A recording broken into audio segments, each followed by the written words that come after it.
ప్రముఖ రచయిత్రి కందాల ఉషారాణి గారు ఇప్పుడు మనతో పాటు ఉన్నారు. వారితో మాట్లాడదాం. నమస్కారం అండి. నమస్కారం అమ్మ. ఏం ప్రాజెక్ట్స్ చేస్తున్నారండి ఇప్పుడు? రాస్తున్నది ఒకటి గుప్పెడంత మనసు, తర్వాత పాపే మా జీవన జ్యోతి, వాట్లీ ఇన్వాల్వ్మెంట్ ఎదలో ఎల్లో ఇంద్రధనస్సు. అండ్ రాఘవేంద్రరావు గారితో ఇంట్రాక్షన్ అది ఎలా ఉండేది మీకు? ఆయన ఏం చెప్పేవాళ్ళు? మెచ్చుకోకుండా 10 ప్రాజెక్టులు ఇయ్యరు కదా, అదే కాబట్టి పదే పదే ప్రాజెక్ట్స్ ఇస్తున్నారు అంటే అది మెచ్చుకున్న దానికన్నా ఎక్కువ. ఇప్పుడు మీరు రాస్తున్న గుప్పెడంత మనసు సీరియల్ హీరో హీరోయిన్ కి కూడా చాలా క్రేజ్. ఆ క్రేజ్ అనేది ఇవాళ ప్రాజెక్ట్కి ఎంత సమస్యగా మారింది అంటే, యూట్యూబ్ కామెంట్ సెక్షన్ అనేది ఒకటి ఉంటుంది, దానంత కచరా ఇంకేది ఉండదమ్మా. క్యారెక్టర్ పడిపోయింది. మేము నిలబెట్టిన క్యారెక్టర్స్ మేము పడగొట్టడానికి మేమేం పిచ్చివాళ్ళమా? టీము అత్యంత సహజమైన విషయాలు కూడా అది ల్యాగ్ మాకు. వాళ్ళకి ఏంటి, ఇప్పటికిప్పుడు వాళ్ళిద్దరు పెళ్ళైపోవాలి. మొత్తం ఈ కమెంట్స్, ఆ ఫీడ్బ్యాక్ కూడా మీరు ఎప్పటికప్పుడు చూసుకుంటూ ఉంటారు. కల్చర్లెస్ పీపుల్ వీళ్ళని ఎంటర్టైన్ చేసి వీళ్ళని ఎడ్యుకేట్ చేయాల్సిన అవసరం నాకు లేదు. తర్వాత ఇంకా ఇన్స్టాగ్రామ్ అనేది ఒకటి ఉంది, అందులో నేను ఈ సీరియల్ చూడలేదు కానీ నేను ఇలా అనుకుంటున్నాను అని బ్లాక్ బోర్డులు కట్టి మరి కొంతమంది పెడుతుంటారు. నీకు నచ్చనప్పుడు నువ్వు చూడొద్దు, వదిలేయి. పైగా మళ్ళీ ఫ్యాన్ ఆఫ్ దట్ హీరో అంటారు. వాళ్ళు ఎందుకు అంత దిగజారి మాట్లాడతారో నాకు బాధేస్తుంది.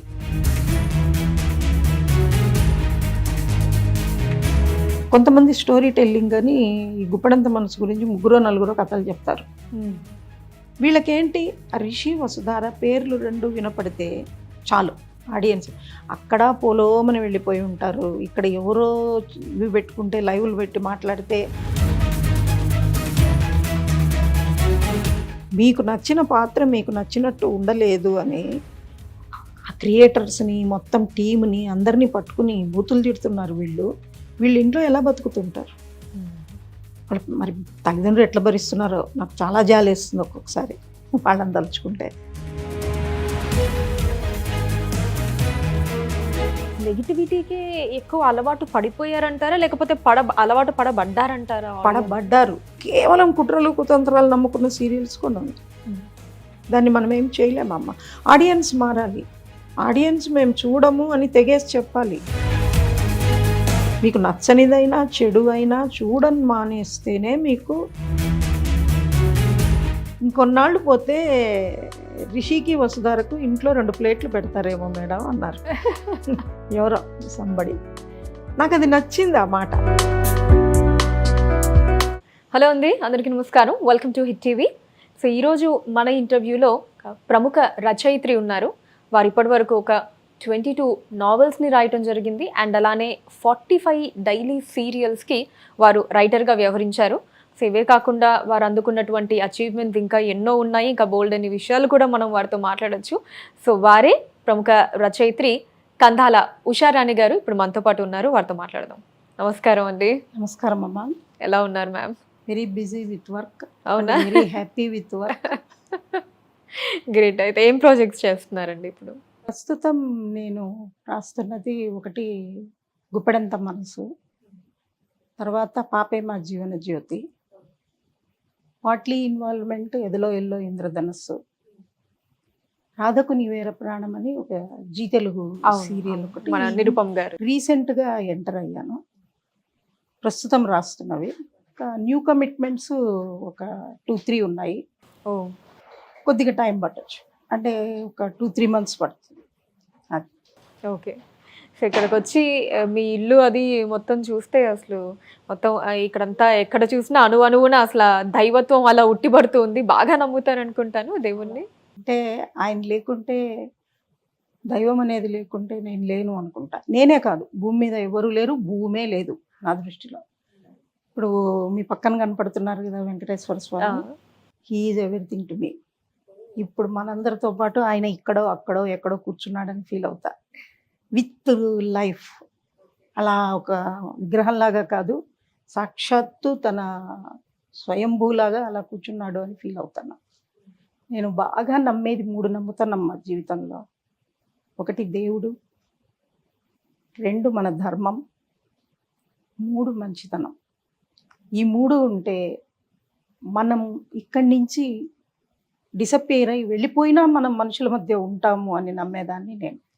Okay. This is my nature అనండి, క్యారెక్టర్ అనండి, ఎనీథింగ్. బట్ ఇదే నాకు మా పెద్దలు నేర్పారు. ఇదే నేను ఇప్పటికీ ఫాలో అవుతున్నా. సో ఈ మూడింటిని బాగా నమ్ముతారు అయితే. చాలా. కానీ ఒక్కొక్కసారి ఇప్పుడున్న ప్రజెంట్ ఈ సమాజం ప్రకారం మంచితనం అసలు పనికిరాదు, మనకే చేటు చేస్తుంది అన్నది కొంచెం చూస్తూ ఉంటాం, వింటూ ఉంటాం కదండి. ఒకటమ్మా, మంచి చెడు 2 తీసుకుంటే మంచి మంచిదా, చెడ్డ మంచిదా? మంచే మంచిది ఎక్కడికైనా. చెడ్డవాడు చెడ్డ బుద్ధి వదలనప్పుడు వాడిని చూసి భయపడి మన మంచి మనం ఎందుకు వదలాలి? ఏది మంచిదో దాన్ని పట్టుకుని వేలాడాలి, అంతే కదా. మనము ఇక్కడ ఎలా బతుకుతున్నాం అంటే, నేను ఎక్కడ ఒక కష్టం కానీ, బాధ కానీ, సమస్య కానీ ఎదుర్కోలేదు అని నేను ఎప్పుడు చెప్పను. చాలా ఫేస్ చేశాను. కానీ ఎప్పుడు ప్రిన్సిపల్స్, ఎథిక్స్, మారల్స్ నేను వదిలిపెట్టలా. నేను చేసిందంతా ఒకటి కష్టం, శ్రమ. ఈ 2 రిజల్ట్ ఇస్తాయి. అలాంటప్పుడు నాకు రిజల్ట్ కనపడుతున్నప్పుడు నేను ఎందుకు నా స్వభావం వదులుకోవాలి? నన్ను బాధ పెట్టేవాళ్ళు 10 మంది ఉంటే నన్ను ఎంకరేజ్ చేసిన వాళ్ళు 25 మంది ఉన్నారు. సింపుల్. ఇంకా నాకు వదులుకోవాలి అని ఇప్పటిదాకా అనిపించలేదు. నాకు తెలిసి ఆల్మోస్ట్ ఆల్ మేము సీనియర్ సిటిజన్స్. మనకి ఎన్నాళ్ళు స్పాన్ ఉందో కూడా తెలీదు. ఈ చిన్న స్పాన్లో వదలాల్సిన అవసరం అసలే లేదు. ఎందుకంటే నాకు నా చైల్డ్హుడ్ 4 ఇయర్స్ నుంచి నా లైఫ్లో జరిగిన ప్రతి సంఘటన నాకు గుర్తుంది. ఈరోజు క్రాస్డ్ 60. ఇప్పుడు ఎందుకు వదలాలి నేను? కాబట్టి ఇలాగే ఉందాం, ఈ జన్మకి ఇంతే. ఓకే. ఈ సీరియల్స్ వైజ్ మాట్లాడుకుంటే, అంటే ఈ సీరియల్స్ ఇవి రాయటం కంటే ముందు మీరు డైలీ సీరియల్స్ ఫస్ట్ అయితే నావెల్ రైటర్ కానీ కదా? అసలు నేను ఈ ఫీల్డ్లోకి ఎంటర్ అయ్యేది అంటే రైటింగ్ ఫీల్డ్. నావలతోనే. నేను నావల్ రైటర్ ఫస్ట్. మృత్యురవళి అని అప్పట్లో దాసరి నారాయణరావు గారిది ఉదయం అని ఒక డైలీ సీరియల్ వచ్చేది. మృత్యురవళి అనేది నా ఫస్ట్ సీరియల్. ఓకే. మృత్యురవళి తర్వాత ఒక 5-6 సీరియల్స్ పబ్లిష్ అయ్యాయి.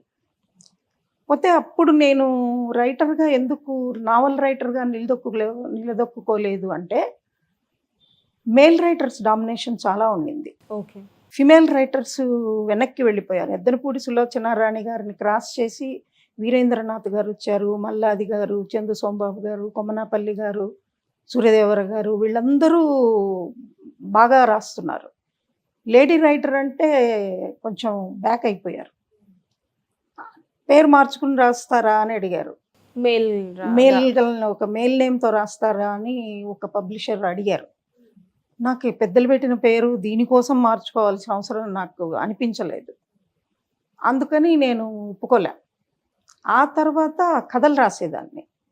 కథలు రాస్తున్నప్పుడు అనుకోకుండా ఆల్ ఇండియా రేడియోలో డ్రామాల అవకాశం వచ్చింది. 1 our place with my name. దానికి ఏం పేరు మార్చుకోకర్లే. జీడిగుంట రామచంద్రమూర్తి గారు, ఇలియాస్ గారు, ఆ తర్వాత ఇంకా తురగా జానకిరాణి గారు, వీళ్ళందరూ బాగా ఎంకరేజ్ చేశారు. 29 ప్లేస్ రాశా ఆల్ ఇండియా రేడియోలో. అందులో 19 1 అవర్ ప్లేసు, మిగిలినవి 45 మినిట్స్, హాఫ్ అన్ అవర్. తర్వాత నాగపద్మిని గారు పుట్టపర్తి, ఆవిడ, చిత్తరంజన్ గారు, వీళ్ళంతా సాంగ్స్ సైడ్ ఎంకరేజ్ చేశారు.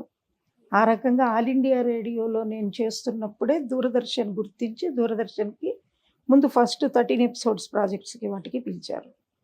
ఆ 13 ఎపిసోడ్స్ ప్రాజెక్ట్ నుంచి ఫస్ట్ నేను శాటిలైట్ ఛానల్కి వచ్చింది మంజులా నాయుడు గారి కస్తూరితో, ఈటీవీ. ఇంకా అక్కడి నుంచి డైలీ సీరియల్స్ రాస్తున్నా. ఇది అయితే ఒక ఫస్ట్ బ్రేక్ కస్తూరి అనుకోవచ్చా మేడం మీకు? ఫస్ట్ డైలీ సీరియల్ ఈజ్ కస్తూరి. కస్తూరి అప్పటి నుంచి ఇప్పటిదాకా నేను కంటిన్యూగా ఎప్పుడు చేసినా 3-4 ప్రాజెక్ట్సే చేస్తా. సింగిల్ ప్రాజెక్ట్ చేసిండేది అసలు నా కెరీర్లోనే లేదు. ఎప్పుడు 2-3 హ్యాండిల్ చేస్తాను. మేడం బాగా స్వేచ్ఛ ఇచ్చారు, మంజులా నాయుడు గారు. ఆవిడ నన్ను ఎంత నమ్మేవారంటే, ఆవిడ ఏమనుకుంటున్నానో అది నేను రాసిస్తాను అని నమ్మేవారు. మేడంకి రాసేటప్పుడు స్క్రీన్ ప్లే, డైలాగ్ 2 చేసేదాన్ని. ఒక్కొక్కసారి మేడం స్క్రీన్ ప్లేకి నేను డైలాగ్ చేసేదాన్ని. కానీ తర్వాత నేను డైలాగులు ఎక్కువ బయట వాళ్ళకి రాయలే. ఓన్లీ స్క్రీన్ ప్లే వరకే ఆగిపోయా. ఎందుకంటే కొంచెం నాది క్లాసీ లాంగ్వేజు. అంత డెప్త్‌కి ఆడియన్స్ వెళ్ళరు. వాళ్ళకి కొంచెం ఇబ్బందిగా ఉంటుంది మన భాష.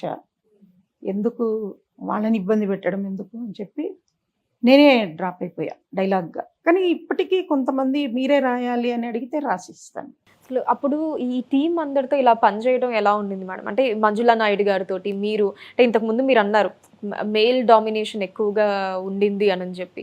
సో అలాంటిది ఆ టైమ్స్‌లో మీరు కావచ్చు, ఇలా మంజులా నాయుడు గారు కావచ్చు, ఈ ఫీమేల్ టీమ్ అంతా కూడా సో ఆ వర్కింగ్ ఎక్స్‌పీరియన్స్ అంతా ఎలా ఉండేది మీకు? దీనికి ఒక విషయం చెప్తానమ్మా నేను.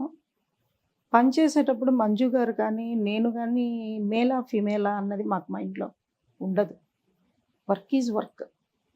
అది లేడీస్ చేసినా అదే వర్కే, జెంట్స్ చేసినా అదే వర్కే. పోతే లేడీస్‌కి, జెంట్స్‌కి వర్క్‌లో నేను గమనించిన తేడా ఏంటంటే, లేడీస్ థింకింగ్‌లో ఒక చిన్న సెన్సిటివ్ లేయర్ ఉంటుంది. వేరాజ్ జెంట్స్ అంత సెన్సిటివ్ లైన్ టచ్ చేయలేరు. వాళ్ళేంటంటే వాళ్ళు ప్రాక్టికల్ వేలో ఉంటారు. ఎంత ప్రాక్టికల్ వేలో ఉన్నా కూడా ఆ ప్రాక్టికాలిటీలో కూడా అండర్ కరెంట్‌గా ఓ సెన్సిటివిటీ, ఒక సెన్సిబిలిటీ ఉంటుంది. అది మేము ఇద్దరం డిస్కస్ చేసుకునేటప్పుడు నాకు ఆ తేడా తెలిసేది. నేను మంజులా నాయుడు గారితో పని చేస్తున్నప్పుడే ఆర్‌కే టెలిషో రాఘవేంద్రరావు గారి ప్రాజెక్ట్స్ చేశాను. మంజు గారితో 12 చేశాను. రాఘవేంద్రరావు గారితో సేమ్ 12 చేశాను నేను. అక్కడ మేము పని చేస్తున్నప్పుడు కూడా అప్పుడప్పుడు డైరెక్టర్ గారితో డిస్కషన్స్ జరిగినప్పుడు కూడా మై గుడ్ లక్ ఆయనది కూడా కొద్దిగా సెన్సిటివ్ ఒక ఈస్థెటిక్ నేచర్. కాబట్టి ఇబ్బంది రాలా. తర్వాత అక్కడ ఆర్‌కే టెలి షో ఇన్‌చార్జ్ వచ్చి పద్మజ గారు అని ఆవిడ లేడీ కావడంతో నాకెక్కడ ఇబ్బంది కాలేదు. తర్వాత ఒక 5, 6 సీరియల్స్ బయటికి రాగానే నేనేం రాస్తాను, నా పెన్ను బలం ఏంటి అన్నది ఛానల్స్‌కి తెలిసిపోతుంది కదా! వాళ్ళు నాకు వర్కౌట్ అయ్యే సబ్జెక్టే నాకివ్వడం మొదలుపెట్టారు. దాంతో నాకు వర్కౌట్ అయ్యే సబ్జెక్ట్ కాబట్టి కమర్షియల్‌గా దాన్ని ఎలా చేయాలా అన్నది నేను ఒక 80%, 90% ఇస్తే వాళ్ళు బ్యాలెన్స్ వాళ్ళు ఫిలప్ చేసుకునేవాళ్ళు. అందుకే నేను రాసిన వాటిలో మీకు కమర్షియల్ హిట్స్ కూడా కొన్నున్నాయి. క్లాసిక్స్ అన్ని క్లాసిక్స్‌లా అనిపించుకున్నా. 'మంగమ్మ గారి మనవరాలు' అని, 'పున్నాగ' అని, 'గోరంత దీపం' అని. కొంచెం 'జీ' ఏంటంటే కమర్షియల్ వేలో ఉంటుంది. కొద్దిగా క్లాసిక్ వేలో ఉన్న సబ్జెక్ట్సే నేను చేస్తాను. అఫ్‌కోర్స్ 'జీలో' క్లాసిక్ ఉన్నాయి. మాలో కమర్షియల్ ఉన్నాయి. కానీ నేను సెలెక్ట్ చేసుకునేటప్పుడు మాత్రం స్టోరీ ఇన్నర్ ఫీలింగ్స్ ఎక్కువ ఉన్న కథకే ఎక్కువ వాల్యూ ఇస్తా. కాబట్టి నాకు ఈ మేల్, ఫీమేల్ ప్రాబ్లమ్ రాలేదు. ఎందుకంటే ఛానల్ హెడ్స్ పిలిచినప్పుడే వాళ్ళే ఫిక్స్ అవుతారు గదా! నేను ఇలా చేస్తాను అన్నది. ఆ ప్రాబ్లమ్ రాలేదు. ఓకే అండి. యాహ్! అండ్ రాఘవేంద్రరావు గారితోటి ఇంటరాక్షన్ అది ఎలా ఉండేది మీకు? ఆయన ఏం చెప్పేవాళ్ళు? ఎప్పుడైనా మెచ్చుకున్న సందర్భాలు లాంటివి ఉన్నాయా? మెచ్చుకోకుండా 10 ప్రాజెక్టులు ఇయ్యరు కదమ్మా! అదే. కాబట్టి పదే పదే ప్రాజెక్ట్స్ ఇస్తున్నారు అంటే అది మెచ్చుకున్న దానికన్నా ఎక్కువ. అవునవును. అవును. పర్సనల్‌గా గొప్పగా మనల్ని ఏమి అనక్కర్లేదు. మళ్ళీ మళ్ళీ పిలిచి ప్రాజెక్ట్స్ ఇస్తున్నారు. మీరైతే ఇది చేస్తారమ్మా అంటారు కొన్ని సబ్జెక్ట్స్. మీరు చేయగలరమ్మా అంటారు. ఇంతకు మించి అప్రిషియేషన్ మాకక్కర్లేదు. తర్వాత రాఘవేంద్రరావు గారితో పనిచేసేటప్పుడు నేను నేర్చుకున్నదేంటంటే, డైరెక్టర్ గారు చెప్పేది ఒకటి చెప్తారు. మనం పాత విషయం చెప్పేటప్పుడు గొప్పగా చెప్పాలి. లేదా కొత్త విషయం చెప్పాలి. అంతేగాని మూసలో పోకూడదు. మనం ఏం చెప్పినా ఆడియన్స్ వాళ్ళు కామనా, క్లాస్ ఆడియన్సా పక్కకు పెడితే ప్రతి ఒక్కళ్ళకి అర్థం కావాలి అని చెప్తారు. అది రాఘవేంద్రరావు గారి దగ్గర నేను అబ్జర్వ్ చేసింది. తర్వాత when compare to Manjula Naidu గారు. మంజు గారు ఏంటంటే మనం ఏం చెప్పినా దానికి ఒక పర్పస్ ఉండాలి. మనం మెసేజ్ ఇవ్వక్కర్లేదు కానీ విత్ ఎంటర్‌టైన్‌మెంట్ మనం ఇది చెబుతున్నాము, దీన్ని మనం ఆచరించాలి, ఇది మనం గుర్తుపెట్టుకోవాలి అని వాళ్ళ లైఫ్‌కు ఉపయోగపడే విషయం మనం చెప్పాలి. అంటే ఆవిడ ఓన్లీ ఎంటర్‌టైన్‌మెంట్ కాదు, విత్ సమ్ ఒక ఇన్నర్ కాన్షియస్ని మనం తట్టాలి అన్న ఉద్దేశంతో ఆమె చెప్పేవాళ్ళు. ఎక్కువ పనిచేసింది వీళ్ళతోనే. ఆ తర్వాత కొంతమందితో చేశాను నేను. బట్ ఈ రెండిట్లో సంస్థల్లో నేను బాగా పైకొచ్చిన తర్వాత నా అసోసియేషను ప్రస్తుతం ఉన్న పరిస్థితులు ప్రొడ్యూసర్స్‌తో కంటే ఛానల్ ఇంటరాక్షన్ ఎక్కువైపోయింది. ఓకే. ఎందుకంటే ఈపీలు ఉంటారక్కడ. హెడ్స్ ఉంటారు. Creative heads. డైరెక్ట్ వాళ్ళతోనే డిస్కస్ చేస్తాం. మాతో పాటు ప్రొడ్యూసర్ కూర్చొని వన్స్ ఇన్ ఎ వే వాళ్ళ ఒపీనియన్ చెప్తారే తప్పితే, బట్ డెసిషన్ మేకింగ్ వచ్చి ఛానల్ చేతిలో అవును. ఉంటుంది. ఇప్పుడంతా మెల్లగా మారింది. అంటే చాలా ఛానల్స్ మారింది. ఎప్పుడైతే మీకు మన దాన్ని స్పాన్సర్డ్ ప్రోగ్రామ్స్ వచ్చాయో, ఫండింగ్ ఛానల్ వైపు నుంచి వచ్చిందో, అప్పుడు డెసిషన్ మేకింగ్ ఛానల్ చేతిలోకి వెళ్ళిపోయింది. ఛానల్ తరఫున ఈపీలు ఉంటారు. వాళ్ళు డిస్కస్ చేస్తారు. ఇంకా మేము ఇంటరాక్ట్ అయినా ఏమన్నా చేసినా ఎవ్రీథింగ్ ఛానల్ డెసిషన్. మీకు ఇది ఈ పద్ధతి బాగుందా అండి? లేకపోతే ముందు పద్ధతి నచ్చిందా? స్వేచ్ఛ ఎవరికైనా బాగుంటుందమ్మా. 100కి 100 పాళ్ళు ఫ్రీడమే ఎవరికైనా బాగుంటుంది. అప్పుడేంటంటే నేను మంజులా నాయుడు గారు ఇద్దరు అనుకుంటే చాలు. ఉష గారు మనం ఇలా చేద్దామని ఆమె అంటే ఉషారాణి గారు అంటారు నన్ను. ఓకే మంజు గారు అనుకుంటాం. కొంత ఏదైనా థాట్లో డిఫరెన్స్ వస్తే ఇలా ఉంటే బాగుంటుంది, అలా ఉంటే బాగుంటుంది, అంతే. అంతకు మించి జరగదు. కానీ ఇక్కడ ఏంటంటే వీళ్ళు ఛానల్ చేతిలోకి వెళ్ళిన తర్వాత ప్రాజెక్ట్స్ వాళ్ళకి మార్కెట్, వాళ్ళ స్ట్రాటజీస్, ఆ టీఆర్పి, ముఖ్యంగా టీఆర్పి అనేది వాళ్ళ క్రియేటివిటీ అనే విషయం మరుగున పడిపోవడానికి 100కి 100 పాళ్ళు కారణం టీఆర్పి. ఆడియన్స్ దేనికి టీఆర్పి ఇస్తారో ఆ వీక్లీ షీట్ వస్తే తప్ప ఎవరికి తెలియదు. ఆడియన్స్ మంచి చూస్తారా చెడు చూస్తారా చెప్పలేని పరిస్థితి. ఎందుకంటే వాళ్ళకి నచ్చిందంటే అక్కడ ఎంత చెత్తున్నా చూస్తారు. వాళ్ళకి నచ్చకపోతే అక్కడ మనం ఎంత మంచి చూపిస్తున్నా వాళ్ళకి చూడరు. ఇవాళ నేను ఈ మధ్య కొత్తగా గమనిస్తున్నది, నేను ఈ విషయం తెలుసునో చెప్పొచ్చునో లేదో నాకు తెలీదు. నేను చాలా సీరియల్స్ రాశానమ్మా. కొంతమంది అనుకుంటారు ఈవిడ ప్రతి సీరియల్లో వేలు పెట్టి 10 ఎపిసోడ్లు రాసి పక్కకొచ్చి 45 సీరియల్స్ లిస్ట్ చెప్తోంది అని. అది అబద్ధం. నేను ఏ సీరియల్ రాసినా, నేను అగ్నిపూలు అనే సీరియల్ 1300 ఎపిసోడ్స్. మంగమ్మ గారి మనవరాలు అనేది 1000 క్రాస్ చేసింది. కొన్ని పక్కకొచ్చినవి ఉన్నాయి. కానీ 5, 10 రాసి ఏనాడు పక్కకు రాలా నేను. ఓ 200, ఒక 150. నా లీస్ట్ నంబర్ అంటే 150. అలా ఇది ఎందుకు పక్కకు రావాల్సి వస్తుంది అంటే మనం చెప్పే కథ వాళ్ళకి నచ్చకపోవడమో, వాళ్ళు చెప్పమన్న విషయం మనకి నచ్చకపోవడమో, దాంతో ఇబ్బంది పెట్టడం ఎందుకు అని నేనే సైడ్ వస్తా. కొన్ని అలా వచ్చిన సీరియల్స్ ఉన్నాయి. పేర్లు ఎందుకు వద్దులేండి. కొన్ని కంటిన్యూగా లాస్ట్ ఎపిసోడ్ వరకు నేనే రాసిన సీరియల్సే ఎక్కువ. మాకు ఇవాళ ఫీల్డ్ ఏంటంటే ఉషారాణికి సీరియల్ అప్పగిస్తే ఎండ్ దాకా వారు చూసుకుంటారు అన్న ఒక నమ్మకం ఉంది. నేను అలాగే చేస్తా. కొంతమంది ఏదో అన్ని లెక్కలు వేసుకుంటాం అనుకుంటారు. అదే అబద్ధం. చాలా ఎపిసోడ్స్ రాశాను. నియర్లీ మోర్ దాన్ 25,000 రాసుంటాయి ఇప్పటికి నేను. సింగిల్ ఎపిసోడ్స్ అవి ఇవి అన్నీ కలిపి. ఒక్కొక్క సీరియల్ మేము ముట్టుకుంటే ఇప్పుడు నడుస్తున్న గుప్పెడంత మనసు 800 క్రాస్ అయిపోయింది. అవును. పాపే మా జీవన జ్యోతి 600 క్రాస్ అయిపోయింది. మరి మొదటి నుంచి నేనే రాస్తున్నా కదా. మధ్యలో గుప్పెడంత మనసుకు కొద్దిగా ఒక 15 ఎపిసోడ్స్ గ్యాప్ వచ్చింది, కానీ మళ్ళీ కంటిన్యూ చేస్తున్నాను నేను. కానీ ఇక్కడ ఆడియన్స్ ఏం చేస్తున్నారంటే సినిమా కల్చర్ వచ్చేసింది సీరియల్లో.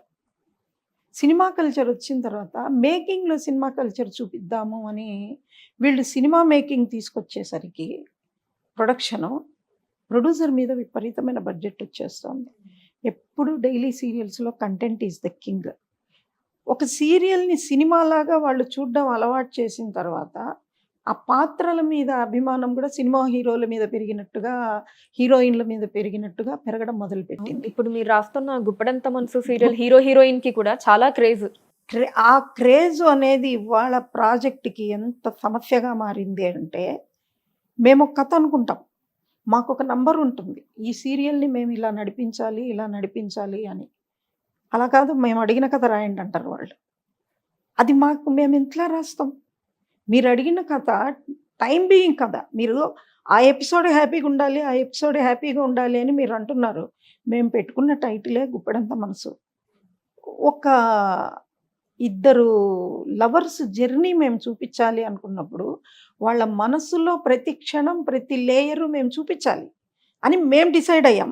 వాళ్లకు మాకు అదంతా కాదు, వాళ్ళిద్దరు పెళ్లి చూపించండి ముందు అని ఆ రకమైన ప్రెషర్ స్టార్ట్ అయిపోయింది. ఆ ప్రెషర్ స్టార్ట్ అవుతే అది ముందు దానికి కొంతమంది నన్ను, మీరు టాపిక్ తెచ్చారు కాబట్టి చెప్తున్నా నేను. యూట్యూబ్ కామెంట్ సెక్షన్ అనేది ఒకటి ఉంటుంది. దానంత కచరా ఇంకేది ఉండదమ్మా. ఎందుకు చూస్తారు మరి మీరు అలాంటప్పుడు అని నన్ను మా ఛానల్ వాళ్ళే అడుగుతారు. నేను చూస్తా, ఎందుకంటే నాకు ఆ అక్షరాల్లో వాళ్ళ సైకాలజీ కనపడుతుంది. అది నాకు స్టడీ. నేను నా 4 గోడలు దాటి బయటికి పోయే మనిషిని కాదు. నేను అక్షరంలో మొత్తం ప్రపంచం చూసే మనిషిని నేను. ఏ ఆడియన్స్ దాన్ని ఎలా రిసీవ్ చేస్తున్నారు, ఎవరు ఎలా ఫ్రస్ట్రేట్ అవుతున్నారు, ఎవరు ఎలా సపోర్ట్ చేస్తున్నారు, ఎవరు ఏం కోరుతున్నారు, ఎంత శాతం రియాలిటీగా లైఫ్ని ప్రాక్టికల్గా ఫీల్ అయ్యే వాళ్ళు ఉన్నారు, ఎంత శాతం ఇమాజినరీ శాతం ఉన్నారు, ఈ లెక్కలన్నీ నేను వేస్తాను ఆ కామెంట్ సెక్షన్ చదివి. వాళ్ళకి ఏంటి కోపం మా మీద, నా మీద కోపం, డైరెక్టర్ మీద కోపం, ఛానల్ మీద కోపం. అంతేకాని లవర్స్ అనేది ఒక అసోసియేషన్ అనేది ఎలా ఉండాలి, ఎన్ని హర్డల్స్ వచ్చినా ఎలా వాళ్ళు చేస్తున్నారు. ఇప్పుడు ఆవేశం మీరున్నారు, నేనున్నాను, ఇవాళ మన చుట్టూ మన మీద కెమెరాలు ఉన్నాయి కాబట్టి మనం ఒక పద్ధతిలో కరెక్ట్ వేలో మాట్లాడతాం. అదే మీ ఇంట్లో మీరు కెమెరా ఉన్నంత జాగ్రత్తగా మాట్లాడతారా? కోపం వస్తే అరవరా? దుఃఖం వస్తే ఏడవరా? ఇవి కామన్ కదా. నేనైనా అంతే. ఇప్పుడు మీతో ఇంత కూల్గా మాట్లాడిన దాన్ని లోపలికి వెళ్ళి మా పనమ్మాయి మీద అరవచ్చు నేను. అది సహజం కదా. అంత సహజంగా మేము చూపించాలి అని మేము అనుకుంటే ఆ సహజత్వం వాళ్ళకి ఎక్కట్లేదు. నిన్న ఇలా అన్నాడే, ఇవాళ ఇలా అన్నాడే అంటే అతడి మూడు ఏముంటుందో రేపు మీకు తెలుస్తుంది. ఆగాలిగా, ఆగరు. ఎందుకు అలా అన్నాడు? క్యారెక్టర్ పడిపోయింది, క్యారెక్టర్ పడిపోయింది, క్యారెక్టర్ పడిపోయింది. మేము నిలబెట్టిన క్యారెక్టర్స్ మేము పడగొట్టడానికి మేమేం పిచ్చివాళ్ళమా టీము? పోనీ అక్కడ ఏమన్నా తెలియని వాళ్ళు కూర్చున్నామా? అందరం అది వరకు బోల్డన్ని సీరియల్స్ చేసిన వాళ్ళమే కూర్చున్నాం కదా. పోనీ మీరు అంతగా వాళ్ళని ఓన్ చేసుకొని మీ మనుషుల్లాగా గుండెకు హత్తుకునేందుకు కారణం మేమే కదా. ఆ గౌరవం లేదు. మీరెందుకు పెళ్ళి, మీకు కథలు రాయడం రాదు, మీరు మానేయండి, వాళ్ళని మానేయమనండి, ఇంకొకరిని మానేయమనండి. ఆర్టిస్టులకు ఆ పాత్ర, మీకు ఆ సీరియల్ అయిపోతే ఆ పాత్రలు ఉండవు, ఆ తెలివితేటలు లేవు వీళ్ళకి. మాకేంటి, ఒక సీరియల్, ఒక మంచి సీరియల్ వెళ్తున్నప్పుడు దాన్ని ఎంత లాంగ్ రన్ చేద్దామా అని ఉంటుంది. ఇప్పుడు మీరు నేను మాట్లాడుకుంటున్నప్పుడు మీరు ఫాస్ట్గా మాట్లాడతారు, నేను కొంచెం స్లోగా మాట్లాడతా. ఇది స్వభావం. ఆ తర్వాత ఒక చిన్న మూమెంట్ తీసుకుంటాం, మధ్యలో గ్యాప్ వస్తే కాస్త మంచినీళ్ళు తాగుతాం, ఏదో అది ల్యాగ్ అంటారు వాళ్ళు సహజంగా చేసేది. అత్యంత సహజమైన విషయాలు కూడా అది ల్యాగ్ మాకు. వాళ్ళకి ఏంటి, ఇప్పటికిప్పుడు వాళ్ళిద్దరు పెళ్ళి అయిపోవాలి. ఇప్పటికిప్పుడు పెళ్లి చేస్తే ఇంకేమవుతుందమ్మా? వాళ్ళ మనసులో ఉన్న వ్యధ చూపిస్తేనే ఆ పెళ్ళికి వాల్యూ. అంతే కదా. అది ఓకే. సో అయితే మొత్తం ఈ కమెంట్స్, ఆ ఫీడ్బ్యాక్ కూడా మీరు ఎప్పటికప్పుడు చూస్తూ ఉంటారు? ఎవ్రీడే చూస్తా. కొంతమందితో నేను కాంటాక్ట్లో ఉంటా, ఎందుకంటే రెగ్యులర్గా కొంతమంది వాళ్ళని గమనిస్తా నేను. వీళ్ళు మనం చెప్పింది ఏదైనా అర్థం చేసుకుంటారా, కొంచెం కల్చర్ ఉందా లేదా వీళ్ళలో, వీళ్ళతో మనం మాట్లాడొచ్చు అనుకున్న వాళ్ళతో మాట్లాడతా. కల్చర్లెస్ పీపుల్, వీళ్ళని ఎంటర్టైన్ చేసి వీళ్ళని ఎడ్యుకేట్ చేయాల్సిన అవసరం నాకు లేదు అనిపించిన తర్వాత కట్ చేసేస్తా. తర్వాత ఇంకా ఇన్స్టాగ్రామ్ అనేది ఒకటి ఉంది. అందులో నేను ఈ సీరియల్ చూడలేదు కానీ నేను ఇలా అనుకుంటున్నాను అని బ్లాక్ బోర్డులు కట్టి మరి కొంతమంది పెడుతుంటారు. నీకు నచ్చనప్పుడు నువ్వు చూడొద్దు, వదిలేయి. పైగా మళ్ళీ ఫ్యాన్ ఆఫ్ దట్ హీరో అంటారు, ఫ్యాన్ ఆఫ్ దట్ హీరోయిన్ అంటారు. వాళ్ళని పాపం, నాకైతే నేను కనపడను కానీ నాకు లిమిటెడ్లో ఉంటారు మా ఫ్యాన్స్. ఒక రైటర్ని ఇష్టపడే ఫ్యాన్స్ చాలా తక్కువ కంపేర్ టు ఆర్టిస్ట్. ఒక రైటర్కి ఫ్యాన్స్ ఉండడం అనేదే ఒక విచిత్రం. ఆ హీరోయిన్ ఎంత ఇబ్బంది పెడతారంటే హీరోయిన్స్ని, వాళ్ళు ఎందుకు అంత దిగజారి మాట్లాడతారో నాకు బాధేస్తుంది. ఇదా యూత్ అట్రాక్ట్ అయ్యారు అంటే మొదట్లో నేను సంతోషపడ్డా ముఖ్యంగా. ఛానల్‌కి ఇది ఎన్నో సీరియల్స్‌లో ఇది ఒకటి కానీ, బట్ నేను హ్యాపీ అయ్యా. ఓ మంచి కానీ ఎప్పుడైతే వాళ్ళకు ఇదయిందో అప్పుడు ప్రాబ్లమ్ వచ్చేసింది వాళ్ళకి. అండ్ అందులోను మ్యామ్ దాంట్లో అది రిషిదార ఆ పేరు అసలు అది ఏంటి, ఎలా వచ్చింది? ఫస్ట్ ఆడియన్స్ నుంచి వచ్చిన తర్వాత దీంట్లో పెట్టడం లేదమ్మా. జరిగిందా? ఇప్పుడు అక్కడ ఒక చిన్న విషయం ఒకటి ఉంటుంది. మేము ఆడియన్స్ కన్నా 25 ఎపిసోడ్స్ ముందుంటాం స్క్రిప్ట్ రీత్యా. స్క్రిప్ట్ రీత్యా మేము ముందుంటాము. అది ఎయిర్‌లోకి వచ్చి షూటింగ్ అయ్యేటప్పటికి ఈజీగా మీకు 20 డేస్ గ్యాప్ వస్తుంది. ఎందుకంటే నేను ఇచ్చిన తర్వాత వాళ్ళు చదివి దాన్ని షూట్ చేసి షెడ్యూల్ ముందే రాస్తా నేను. మేము ఆల్రెడీ టీమ్‌లో ఎవరికొచ్చిందో ఐడియా మాకు తెలీదు. అది ఈపీనా, నేనా, డైరెక్టరా ఎవరికొచ్చిందో రిషిదారా అనేది మేము ఫిక్స్ అయిపోతాం. తర్వాత ఇక్కడ ఇంకొక ప్రాబ్లమ్ ఏం జరుగుతుందంటే అది ఎక్కువ గుప్పెడంత మనసుకే జరుగుతుంది. టీమ్‌లో కొంతమంది ఉంటారు. వాళ్ళు ఉత్సాహం ఆపుకోలేక బయటికి చెప్పేస్తారు. ఓకే. మీకు కామెంట్ ఆ రోజే వస్తుంది గానీ, మేము రాసింది 20 రోజుల తర్వాత వస్తుంది. అవును. తర్వాత వాళ్ళేమనుకుంటారు, మేమేది చెప్తే అది చేస్తున్నారు వాళ్ళు అనుకుంటారు. కథాపరంగా అదే జరగాలి, అది జరిగింది, అది మేము ఆల్రెడీ రాసేసి తీసేసింది మీరు లేటర్ చూస్తున్నారు అన్నది వాళ్ళకి తెలీదు. తర్వాత ఈ టీమ్‌లో షూటింగ్‌కి చూడ్డానికి కొంతమంది వస్తారు. అలౌ చేస్తారు కొంతమందిని. వాళ్ళు లీక్ చేసే అవకాశం ఉంది. టీమ్‌లో కొంతమంది లీక్ చేసే అవకాశం ఉంది. అది ఛానల్ ఎంత కంట్రోల్ చేయాలని చూసినా సాధ్యపడట్ల. ఎందుకంటే 30 మంది ఉంటారు. 35 మంది ఉంటారు ఒక టీమ్ అంటే. వీళ్ళలో ఎవరు ఇళ్ళకెళ్ళి షూటింగ్ అయిపోయిన తర్వాత ఇలా బయటికి చెప్తారో మనకి తెలీదు గదా! ఆ తర్వాత అంటే నా పర్సనల్ ఒపీనియన్ చెప్తున్నాను నేను. కొంతమంది స్టోరీ టెల్లింగ్ అని ఈ గుప్పెడంత మనసు గురించి ముగ్గురో, నలుగురో కథలు చెప్తారు. మనం ఇదివరకు వేసేసిన సీన్‌లన్నీ లాక్కొచ్చి చెప్తారు. మేము తీసేది ఒక క్లాస్ లెవెల్. వాళ్ళు మాస్ చెప్తారు. ఆ మాస్ అప్పటికప్పుడు నచ్చుతుంది. ఆ చెప్పిండేది కథకి ముందు ఎంతవరకు ఉపయోగమో అదంతా తెలీదు. అంటే ఓ సరదాగా ఏదో లైటర్ వెయిన్‌లో వెళ్ళిపోయే సన్నివేశాలు చెప్తారు. వీళ్ళకేంటి ఆ రిషి, వసుధార పేర్లు 2 వినపడితే చాలు ఆడియన్స్. అక్కడ పోలోమని వెళ్ళిపోయి ఉంటారు. ఇక్కడ ఎవరో ఇవి పెట్టుకుంటే లైవ్‌లు పెట్టి మాట్లాడితే వాళ్ళకి కావాల్సింది ఆ 2 పేర్లు వినడం. ఏదో ఒకటి చెత్త, చెదారమా, మంచా ఏదో ఒకటి వాళ్ళ గురించి మాట్లాడితే వినడం. అంతే తప్ప మేము వింటున్న దాంట్లో ఎంత లాజిక్ ఉంది? ఈ రకంగా జరిగే అవకాశం ఉందా?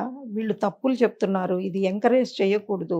ఇది ఒరిజినల్ ప్రాజెక్ట్‌కి డ్యామేజ్ అన్న కన్సర్న్ వాళ్ళకుండదు. వాళ్ళని ఎడ్యుకేట్ చేయలేం మనం. మీకు ఈ రిషిధార అనే పేరు అలా బయటకొచ్చింది. వీళ్ళు యూట్యూబ్ వాళ్ళు కామెంట్ సెక్షన్‌లో వాళ్ళేమనుకుంటే మేమే ఇచ్చేసాం అనుకున్నారు. అది మేము పెట్టిన పేరు వాళ్ళు వాడుకున్నారు అని. అంతకుముందు 20 డేస్ ముందు మేమనుకున్నాం. ఓకే. వాళ్ళు 3 రోజుల క్రితమో, 4 రోజుల క్రితమో వాళ్ళు అనుకున్న తర్వాత అది బయటకొచ్చింది. అంటే అబ్బాయి పేపర్ మీద రాసుకుంటూ అది అక్కడ శిరీష్, వసుధార ఏం బాగలేదు. వృషేంద్ర భూషణ్, వసుధార ఏం బాగలేదు. రిషి ధార బాగుంది అని చెప్పి రాసుకుంటాడు. అది వీళ్ళు కామెంట్ సెక్షన్‌లో రాయక ముందు ఒక 18 రోజుల ముందు రాసుకున్నది మేము సీన్ అది. ఓకే. ఓకే. వాళ్ళు తీసుకున్నది. వాళ్ళు ఆనందపడుతుంటారు. మేమే చెప్తున్నాం కథ మొత్తం వాళ్ళకి. వాళ్ళకేం తెలీదు. మేమిచ్చిన కథే రాసుకుంటున్నారు అని. పండివ్వండి. అది సంతోషమే గదా మనకు. అది. అండ్ అలానే మేడం ఎప్పుడైనా అంటే ఎక్కువైపోతుంది. అంటే ఇంక అసలు ఏం లేదు, చెప్పాలనుకున్న కథ మనం చెప్పేసాం కదా! కానీ ఏదో బాగా నడుస్తోంది, వస్తుంది అని చెప్పి దాన్ని ఇంకా ప్రొలాంగ్ చేయాల్సిన సందర్భాలు ఎప్పుడైనా ఫేస్ చేశారా? తప్పదమ్మా అది. అది తప్పదు. అది ఛానల్‌కి ఎలా ఉంటాయో స్ట్రాటజీస్ నాకు తెలియవు కానీ నాకు అర్థమైంది చెప్తాను. ఒక్కో సీజన్ డల్ సీజన్ వస్తుంది. ఆ డల్ సీజన్ వచ్చినప్పుడు మన దగ్గరున్న ఒక బలమైన పాయింట్ చెప్పేస్తే ఛానల్‌కి రీచ్ తగ్గే సందర్భాల్లో మనం బలమైన పాయింట్ చెప్పినా దాని తర్వాత మళ్ళీ అంత బలమైన పాయింట్ ఎతుక్కునేంత వరకు మేము దాన్ని ఫినిష్ చెయ్యం. ఓకే. అలాంటప్పుడు ఏం చేస్తామంటే ఉన్నదాన్ని కొంచెం ఎలాస్టిక్ చేస్తాం. ఆ ఉన్న పాయింట్‌నే 10 సీన్‌లలో చెప్పాల్సింది 25 సీన్‌లలో చెప్తాం. కారణం అప్పుడు కష్టంగా ఉండదా మేడం? రైటింగ్‌కి దానికి అది కొంచెం అది సాగదీయాలి, చెయ్యాలి అనంటే? ఇక్కడ మనం చేయాల్సిందంతా ఏంటంటే స్క్రీన్ ప్లే మేము చేస్తాం అంతో ఇంతో. డైలాగ్ రైటర్ చాలా కాన్షియస్గా డిఫరెన్స్ చూపించాలి. తర్వాత డైరెక్టర్ చాలా కాన్సన్ట్రేట్ చేసి ఇదివరకు తీసిన సీన్కు భిన్నంగా ఇది రిపీట్ అనిపించకుండా చేయాలి. అది యాజ్ ఇట్ ఈజ్ ఈ మధ్య ఏమైపోతుంది, ఇద్దరు ఆర్టిస్టుల్ని ఒకే సోఫాలో కూర్చోబెట్టి వాళ్ళు మనం నిలబడుతూ మాట్లాడుతూ నడుస్తున్నారు అని అన్న వాళ్ళు కదపరు డైరెక్టర్. వాళ్ళకి అవుట్పుట్ కావాలి కదా, పర్ డేకి ఇంత అని అవుట్పుట్. కాబట్టి వాళ్ళు డిఫరెంట్ టాపిక్ మాట్లాడుకున్నా మీరు వాళ్ళిద్దరు అలాగే కూర్చోవడంతో మళ్ళీ అదే సీన్ చూపిస్తున్నారు, మళ్ళీ అవే డ్రెస్సులే, మళ్ళీ ఇవన్నీ వస్తాయి. ఆ తర్వాత ఒక్కొక్కసారి ప్రాబ్లం సేమ్ డ్రెస్సులు సేమ్ లొకేషన్స్. ప్రాబ్లం ఎట్లా వస్తుందంటే టైమింగ్. ఆర్టిస్ట్ బిజీ అయిపోయారు, నేను 2 days కంటే ఎక్కువ ఇయ్యను అంటారు. ఆ 2 daysలో వీళ్ళు అనుకున్న సీన్స్ చెయ్యాలి. డ్రెస్ మారడానికి ప్రతిదానికి 15-20 నిమిషాలు గ్యాప్ పోతుంది. ఆ గ్యాప్ అంతా కవర్ చేయడానికి అదే డ్రెస్లోనే అన్ని సీన్లు, అదే ప్లేస్లోనే అన్ని. అక్కడ మీకు రిపిటిషన్ ఫీలింగ్ వస్తుంది. ఎంత కంటెంట్ తేడా ఉన్నా అక్కడ కనీసం డైలాగ్ రైటర్ అన్నా కొంచెం దాన్ని హ్యాండిల్ చేయగలిగితే బాగుంటుంది. కానీ డైలాగ్ రైటర్లు కూడా వాళ్ళకి ప్రెషర్ ఉంటుందిగా, మాకు ఈ రోజులోగా 15 సీన్లు 20 సీన్లు రాసి ఇవ్వండి అంటే. ఇది నాకు తెలిసి బికాస్ ఆఫ్ ప్రెషర్. ఎప్పుడైతే మీకు క్రియేటివిటీ బిజినెస్ అయిపోయిందో అప్పటి నుంచి ఇప్పుడు బ్రేక్ ఈవెన్ రావడానికి ప్రొడ్యూసర్కి 200-300 ఎపిసోడ్లు రావాలి. ఆ 200 ఎపిసోడ్ల వరకు ఆయన పెట్టుడే ఉంటుంది కానీ వచ్చుడు ఉండదు. అందుకని అతను ఎన్ని వందల ఎపిసోడ్లు నేను నడపగలిగితే నాకు అదే లాభం అనుకుంటారు. ఛానల్స్ కూడా ఒక్క ప్రొడ్యూసర్ నష్టపోతే రెండో వాడు రాడు. కాబట్టి ప్రొడ్యూసర్ సేవ్ కావడానికి ఓకే మీరు ఇంత చేసుకోండి అంటారు. ఒక్కొక్కసారి మాకు అడుగుతాం మేము లాస్ట్ షెడ్యూల్లో కూడా ఇదే పాయింటే చెప్పాము. అంటే ఈ ఒక్క షెడ్యూల్ చేసి క్లోజ్ చేస్తాం మేడం అంటారు. మేము ప్రొఫెషనల్స్, ఇంకా అందులో ఏది బ్లాక్ కొత్తగా చేయగలమా, మళ్ళీ క్యారెక్టర్స్ డిగ్రేడ్ కాకూడదు, మళ్ళీ ఆ క్యారెక్టర్స్ పక్కకు పోకూడదు, వాళ్ళు ఫ్రేమ్లో ఉండాలి. మెయిన్ క్యారెక్టర్స్ అక్కడొకరు ఇక్కడొకరు ఉండకూడదు. అలాంటప్పుడు మేము ఇంకా ఏదో మాకు తోచినంత మేము చేస్తాం. ఇక్కడి నుంచి వెళ్ళిన తర్వాత మళ్ళీ మమ్మల్ని దాటి ఇంకా కొన్ని చేతులు ఉంటాయిగా, వాటిల్లో అది పోగా ఏమైపోతుందంటే కొంచెం ఫైనల్ డైరెక్టర్ కన్నా కేర్ తీసుకుంటే 100% రిపిటీషన్ కనపడదు. డైరెక్టరు ఎంత స్ట్రెయిన్ అయి ఉంటాడో తెలియదు. ముందు ముఖ్యంగా నెక్స్ట్ ఛానల్కి పంపించాల్సిన ప్రెషర్ ఉన్నప్పుడు పని అవుతుందా లేదా అని చూసుకుంటారే కానీ ఎవరైనా ఈ పని ఎలా చేస్తున్నాము అని చూసుకోవడానికి టైం కూడా ఉండదమ్మా. అక్కడ work pressure, main time pressure. దాంతో ఇప్పుడు ఛానల్ తన ప్రొడ్యూసర్ని సేవ్ చేయాలని చూస్తుంది, మేము పే మాస్టర్లను సేవ్ చేయాలని చూస్తాం. వృత్తి ధర్మం. ఇందాక నేను చెప్పాను కదా, ఎంతమంది మమ్మల్ని తిడుతున్నా మేమెందుకు ఛానల్ని వాళ్ళు ఏదైనా అడిగితే చేస్తాము అంటే మనకి బ్రెడ్ అండ్ బటర్ ఛానల్ వల్ల వస్తుంది. ఛానల్ చెప్పింది చెయ్యాలి. వాళ్ళు ఇలా చేయాలి మేడం, మాకు ఇప్పుడు కొద్దిగా డిప్ అవుతుంది రేటింగ్స్, కాబట్టి ఇప్పుడు మనం ఫ్రెష్ కంటెంట్ వేయొద్దు, వేసిన వేస్ట్ అని ఛానల్ అంటే మళ్ళీ ఖచ్చితంగా ఫాలో కావాలి. దాన్ని ఎలాబరేట్ చేస్తూ రాయాలి. కానీ చూసే వాళ్ళకి ఏంటో ఈ రైటర్ చూసేసాం కదా అనుకో, అదే ఏంటో ఈ రైటర్ సాగదీసి రాస్తూనే ఉన్నాడు అనిపించుకుంటున్నాం. ఇప్పుడు అంటారు అనే మొహమాటం కూడా ఏం లేదు. చాలా మంది తిడుతున్నారు, తిట్టనివ్వండి. నేను ఒక్కటే అనుకుంటా, ఇప్పుడు నన్ను తిట్టేవాళ్ళు, మమ్మల్ని అనుకునేవాళ్ళు ఈ సీరియల్ తర్వాత ఎవరికెవరో. ఫీల్డ్లో నేను ఉండడం, నేను గుప్పడంత మనసుకు ముందు ఉన్నాను, గుప్పడంత మనసు తర్వాత ఉంటాను, గుప్పడంత మనసులో ఉన్నాను. పక్కనే పాపే మా Jeevan Jyoti most successful serial. Afternoon 600 దాటింది. దానికి ఇంత దుమారం లేదు మాకు. అంతకుముందు మొన్న రీసెంట్ హిట్ నాది కోయిలమ్మ పెద్ద హిట్, దానికి ఇంత దుమారం లేదు. ఆ తర్వాత నెక్స్ట్ మనది మాకు మంగమ్మ గారి మనవరాలప్పుడు సోషల్ మీడియా యూత్ చాలా మంది ఫాలో అయ్యారు ఆ సీరియల్ ని కూడా. యూత్ వచ్చేసిన తర్వాత యూత్కి ఏంటంటే వాళ్ళు ఎమోషన్ అనుకుంటున్నది ఎమోషన్ కాదమ్మా, రియల్ లైఫ్కి ఎమోషన్స్ లేవు, ఒక ఫిక్షన్కి ఎమోషన్స్ ఉన్నాయి వాళ్ళకి. అంటే మీకు పాత్రల దగ్గర వాళ్ళు అయిపోయారు. మరి మీ ఇంట్లో మీ ప్రవర్తన ఎలా ఉందో ఒకసారి చూసుకోండి. మీకు నచ్చిన పాత్ర మీకు నచ్చినట్టు ఉండలేదు అని ఆ క్రియేటర్స్ని మొత్తం టీంని అందరినీ పట్టుకుని బూతులు తిడుతున్నారు వీళ్ళు. వీళ్ళు ఇంట్లో ఎలా బతుకుతుంటారు? మరి తల్లిదండ్రులు ఎట్లా భరిస్తున్నారో నాకు చాలా జాలేస్తుంది ఒక్కొక్కసారి వాళ్ళని తలుచుకుంటే. వీళ్ళు వీళ్ళు ఏమైపోతారు అసలు, సొసైటీకి ఏ రకంగానో ఉపయోగపడతారా లేదా అనిపిస్తుంది.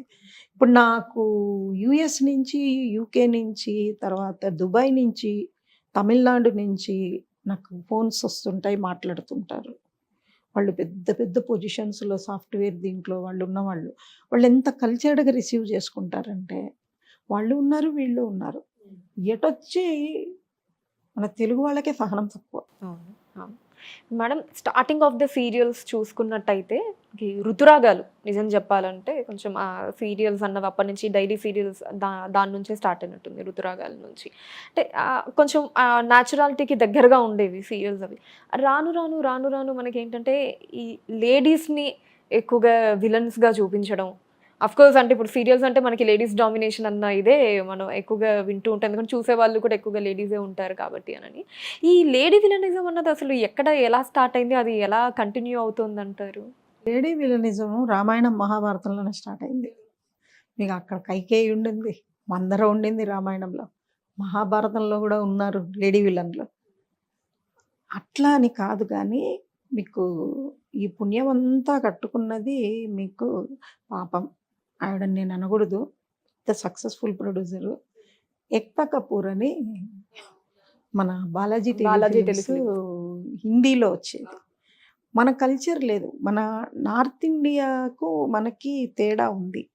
కానీ ఎప్పుడైతే అక్కడ సీరియల్స్ హిట్ అయ్యాయో బాలాజీ టెలిఫిల్మ్స్ నుంచి వచ్చిన తర్వాత ఉమ్మడి కుటుంబాల్లో ఉన్న వీక్నెస్ పట్టుకున్నారు ఆవిడ. జాయింట్ ఫ్యామిలీస్లో ఏది డైరెక్ట్, ఇప్పుడు నేను మిమ్మల్ని డైరెక్ట్గా అనను, మీ మీద కోపం వస్తే ఆయనతో అంట పోయి అమ్మాయి ఇలా చేసిందండి. ఈ వీక్నెస్ పట్టుకుని దాన్ని ఇంకొంచెం మోతాదు పెంచి నన్ను ఇలా బాధ పెట్టింది కాబట్టి నేను ఆమెను బాధ పెట్టాలి అన్న ఒక రివెంజ్ మోటో తెచ్చిపెట్టి ఆ తర్వాత మామూలుగా జనరల్గా నడిచే వ్యవహారాలలో కూడా కింద నూనె పోయడం, జారి పడ్డం, వాళ్ళ కాఫీలో విషాలు కలపడం, ఈ కల్చర్ అంతా మీకు అది ఏమైపోయిందంటే కమర్షియల్ పాయింట్ అయిపోయింది. ఈ మధ్య కొద్దిగా తగ్గిందమ్మా, మీరు అబ్జర్వ్ చేస్తే గత 2 సంవత్సరాల నుంచి ఏంటంటే అత్తాకోడలు కలిసి ఉండే సీరియల్స్ ఎక్కువగా చూస్తూ ఉన్నారు. కార్తీక దీపం అని మనకు పెద్ద హిట్ సీరియల్ ఒకటి వచ్చింది కదా, అక్కడి నుంచి మీకు అత్తాకోడళ్ళ మధ్య ఒక అండర్స్టాండింగ్ ఉంటే ఆడియన్స్ ఇష్టపడడం మొదలుపెట్టారు. ఆ తర్వాత కొంచెం ఒక మనిషి మనసు, వాళ్ళ ఆవేదన, వాళ్ళ పట్టుదల, ఆ బంధాలు సంబంధాలు ఇవన్నీ గుపడంత మనసు యాక్సెప్ట్ చేశారు. తర్వాత నేను రాసిన వాటిల్లో నేను ఎప్పుడు అత్తాకోడళ్ళు గొడవలు నేను టేకప్ చేసిన ఏ సీరియల్లో కూడా ఉండవు. ఎందుకంటే నేను ముందే చెప్పేస్తా, నాకు ఈ కుట్రలు కుతంత్రాలు అత్తాకోడళ్ళు ఉన్నది నాకు వద్దు అని. పోతే కొన్ని ఆబ్లిగేషన్స్ కొద్ది మేము బేసిస్తే వాళ్ళు మార్చుకునేవి కొన్ని ఉంటాయి. అలాంటప్పుడు మేము ప్రొఫెషనలిజం వెళ్ళిపోతాం. మేడం కొంచెం రాసి పెట్టండి మేడం, బేస్ బాగిస్తారు అంటే మేము ఓకే చేస్తాం. ఎందుకంటే ఒక ప్రాజెక్ట్ నిలబడితే 100 మంది తింటారు. ఇప్పుడు నా ఇంట్లో నేనే ఉన్నాను, నేను ఒక్కదాన్ని ఉంటా, పని వాళ్ళు 10 మంది ఉంటారు. మరి నేను 4 రూపాయలు నాకు వస్తే వాళ్ళకి పెట్టగలను, నేను లేకుంటే నేను పెట్టలేను కదా.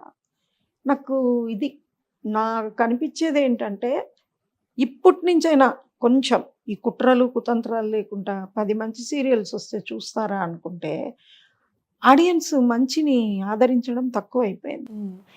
మీరు అన్నట్టంటే ఈ నెగిటివిటీకి ఎక్కువ అలవాటు పడిపోయారంటారా, లేకపోతే అలవాటు పడబడ్డారంటారా? పడబడ్డారు.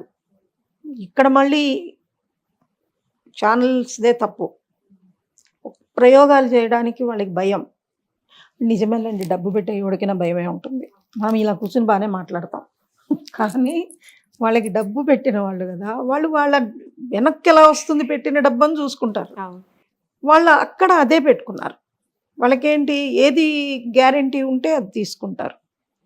మాకు చూస్తున్నాం మేము పాపే మా జీవన జ్యోతిలో ఎక్కడ అత్తాకోడళ్ళు లేవు. కానీ అక్కడ కూడా మీకు చిన్న క్రైమ్ ఎలిమెంట్ ఉంటుంది. ఆస్తి కోసం చిన్నప్పుడే ఆ ఇంట్లో నుంచి పాపను తప్పించింది. కానీ దాన్ని మేము అండర్ కరెంట్‌గా ఎప్పుడో చూపిస్తున్నాం. ఆ పాప కథ చూపిస్తున్నాం. ముందు ఆ పాప ఎట్లా స్ట్రగుల్ అయింది, ఎలా కన్నవాళ్ళకి, పెంచిన వాళ్ళకి మధ్య నలుగుతోంది అన్నది ఇలా చూస్తున్నాం మేము. ఈ కుట్రలు, కుతంత్రాలు ఎక్కువ పోలా. కానీ కేవలం కుట్రలు, కుతంత్రాలు నమ్ముకున్న సీరియల్స్ కొన్ని ఉన్నాయి. దాన్ని మనం ఏం చేయలేమమ్మ. ఆడియన్స్ మారాలి. ఆడియన్స్ మేము చూడము అని తెగేసి చెప్పాలి. సింపుల్. ఇప్పుడు గుప్పెడంత మనసులో కూడా రోజు నన్ను తిడుతున్నారు కానీ చూస్తున్నారు. మేము చూడము అంటే ఇప్పుడు ఛానల్ మారుతుందేమో కదా! దీన్ని మనం ఇంత ఇంత చేయకూడదు, డ్రాగ్ రాకూడదు, మనం కొంచెం ఫాస్ట్‌గా మనం స్టోరీ మూవ్ చేద్దాము అని ఛానల్‌కి ఎప్పుడొస్తుంది? మనం చూడడం మానేస్తేనే వస్తుంది. ఆ చెడు అయినా అంతే. మీకు నచ్చనిదైనా, చెడు అయినా చూడని మానేస్తేనే మీకు నేను అదే చెప్తే వాళ్ళకి కోపం వస్తుంది. మొన్న నిన్న ఒక అమ్మాయి ఎవరో నాతో చాట్ చేస్తూ దెబ్బలాడింది కూడా. మేము చూడకుండా ఉండలేమని తెలుసు. అందుకే మీరు చూడకండి అని మీరు మాకు చెప్తున్నారు. హ్మ్. మా వీక్‌నెస్ మీకు తెలిసి మమ్మల్ని ఆడిస్తున్నారు. మా ఎమోషన్స్‌తో ఆడుకుంటున్నారు. మా పని మేము చేస్తున్నాం ఇక్కడ. అప్పగించిన పని సవ్యంగా చేస్తున్నామా లేదా? అంతే. కానీ వాళ్ళు మేమేదో కావాలని కక్షగట్టి చేస్తున్నాం. వాళ్ళిద్దరి మీద కక్షగట్టి చేస్తున్నాం. మొన్న ఒకరొక మంచి మాట అన్నారు. నేనది చాలా హ్యాపీగా ఫీల్ అయ్యా. నేను కొంచెం ఎవ్రీ డే ఫేస్‌బుక్‌లో గుడ్ మార్నింగ్, గుడ్ నైట్ పోస్టులు పెడతా. కొంచెం అది ఇన్‌స్టాలో కూడా పెట్టండి అంటే గుడ్ నైట్ పోస్ట్ ఒకటే పెడుతున్నా. గుడ్ మార్నింగ్ పెట్టట్లా. ఎందుకంటే అంత పొద్దున్నే ఆ తలనొప్పి తగిలించుకోవడం నాకిష్టం ఉండదు. అందులో ఇంకొన్నాళ్ళు పోతే రిషికి, వసుధారకు ఇంట్లో 2 ప్లేట్లు పెడతారేమో మేడం అన్నారు. ఎవరో సంబడి. నాకది నచ్చింది ఆ మాట. దిస్ ఈజ్ ఇంట్లో క్యారెక్టర్స్ లాగా. This is the best compliment అన్న పద్ధతిలో నేను పెట్టా. దానికి ఇంకా వాళ్ళు ఎన్ని వ్యాఖ్యానాలు చేశారంటే, మరి అంతగా మేము ఓన్ చేసుకున్నామని తెలిసినప్పుడు వాళ్ళని ఎందుకు బాధ పెడుతున్నారు? లైఫ్ అమ్మా. లైఫ్ అనేది ఎప్పుడూ ఒకే రకంగా ఉండదు. ఎప్పుడు ఏ టర్న్ తీసుకుంటుందో తెలీదు. ఏది జరిగినా నువ్వు నీ క్యారెక్టర్ పోగొట్టుకోవద్దు. ఇది చెప్పడం ఆ కథ ఉద్దేశం. అటు హీరోయిన్ పరంగా గానీ, ఇటు హీరో పరంగా గానీ. ఇంకొక విషయం చెప్పాలి మీకిక్కడ. ఒక ట్రాక్ తీసుకున్నాము. ఆ ట్రాక్ కొద్దిగా బాగా దెబ్బ కొట్టింది అని కాదు కానీ, పెద్ద చర్చకు దారి తీసింది. ఆ ట్రాక్‌కి ఎండొచ్చింది. ఆ ఎండ్ వచ్చింది. ఆ ట్రాక్ ఎంత గందరగోళంలో పడ్డా కూడా ఎండ్ ఆఫ్ ది ట్రాక్ వచ్చి చాలా బాగొచ్చింది. ఆ రోజు ఎంత రిలీఫ్ ఫీల్ అయ్యానంటే, నాకు హై బీపీ వచ్చేసి హాస్పిటల్‌కెళ్ళాల్సొచ్చింది. ఏంటో ఆ ట్రాక్ ఒకసారి గుర్తు కూడా చేయండి మేడం. గురుదక్షిణ మన తాళి అమ్మాయి మెడలో ఓకే. యేసుకుంటుంది. నేను అసలు అదే అనుకున్నాను అదే. మనసులో మీరు అలా అదే. అనగానే. అది నాకు ఆ నైట్ ఎపిసోడ్ చూసిన తర్వాత ఆ సడన్ రిలీఫ్ హమ్మయ్య! మధ్యలో ఎంత గందరగోళమైనా ఫినిషింగ్ చాలా బాగొచ్చింది అన్న ఒక హ్యాపీనెస్‌తో నేను సిక్ అయిపోయా. రాత్రి బీపీ డౌన్ కాగానే హాస్పిటల్‌కి తీసుకెళ్తే పొద్దున్న నేను హాస్పిటల్‌లో అన్ని చెకప్స్ చేసుకుంటున్నప్పుడు నేను మా డ్రైవరు ఇద్దరు హాస్పిటల్‌లో ఉండగా మెసేజ్‌ల మీద మెసేజ్‌లు వస్తున్నాయి. నేను కొంచెం బాగా మంచి ఫ్రెండ్‌గా భావించే ఒకే ఒక్క వ్యక్తికి నేను మెసేజ్ పెట్టా. అమ్మ నేనిప్పుడు హాస్పిటల్‌లో ఉన్నాను. నిజమే అది చాలా బాగొచ్చింది. ఎంత నేను రిలీఫ్ అయ్యానంటే హాస్పిటల్ పాలయ్యేంత రిలీఫ్ అయ్యాను. ఇప్పుడు నాకు ఏదన్నా చెప్పాలి అన్న తపన ఉంది. నాకు ఒక 2 వజ్రాలు దొరికాయి. నా కథ చెప్పుకుంటూ పోయాను.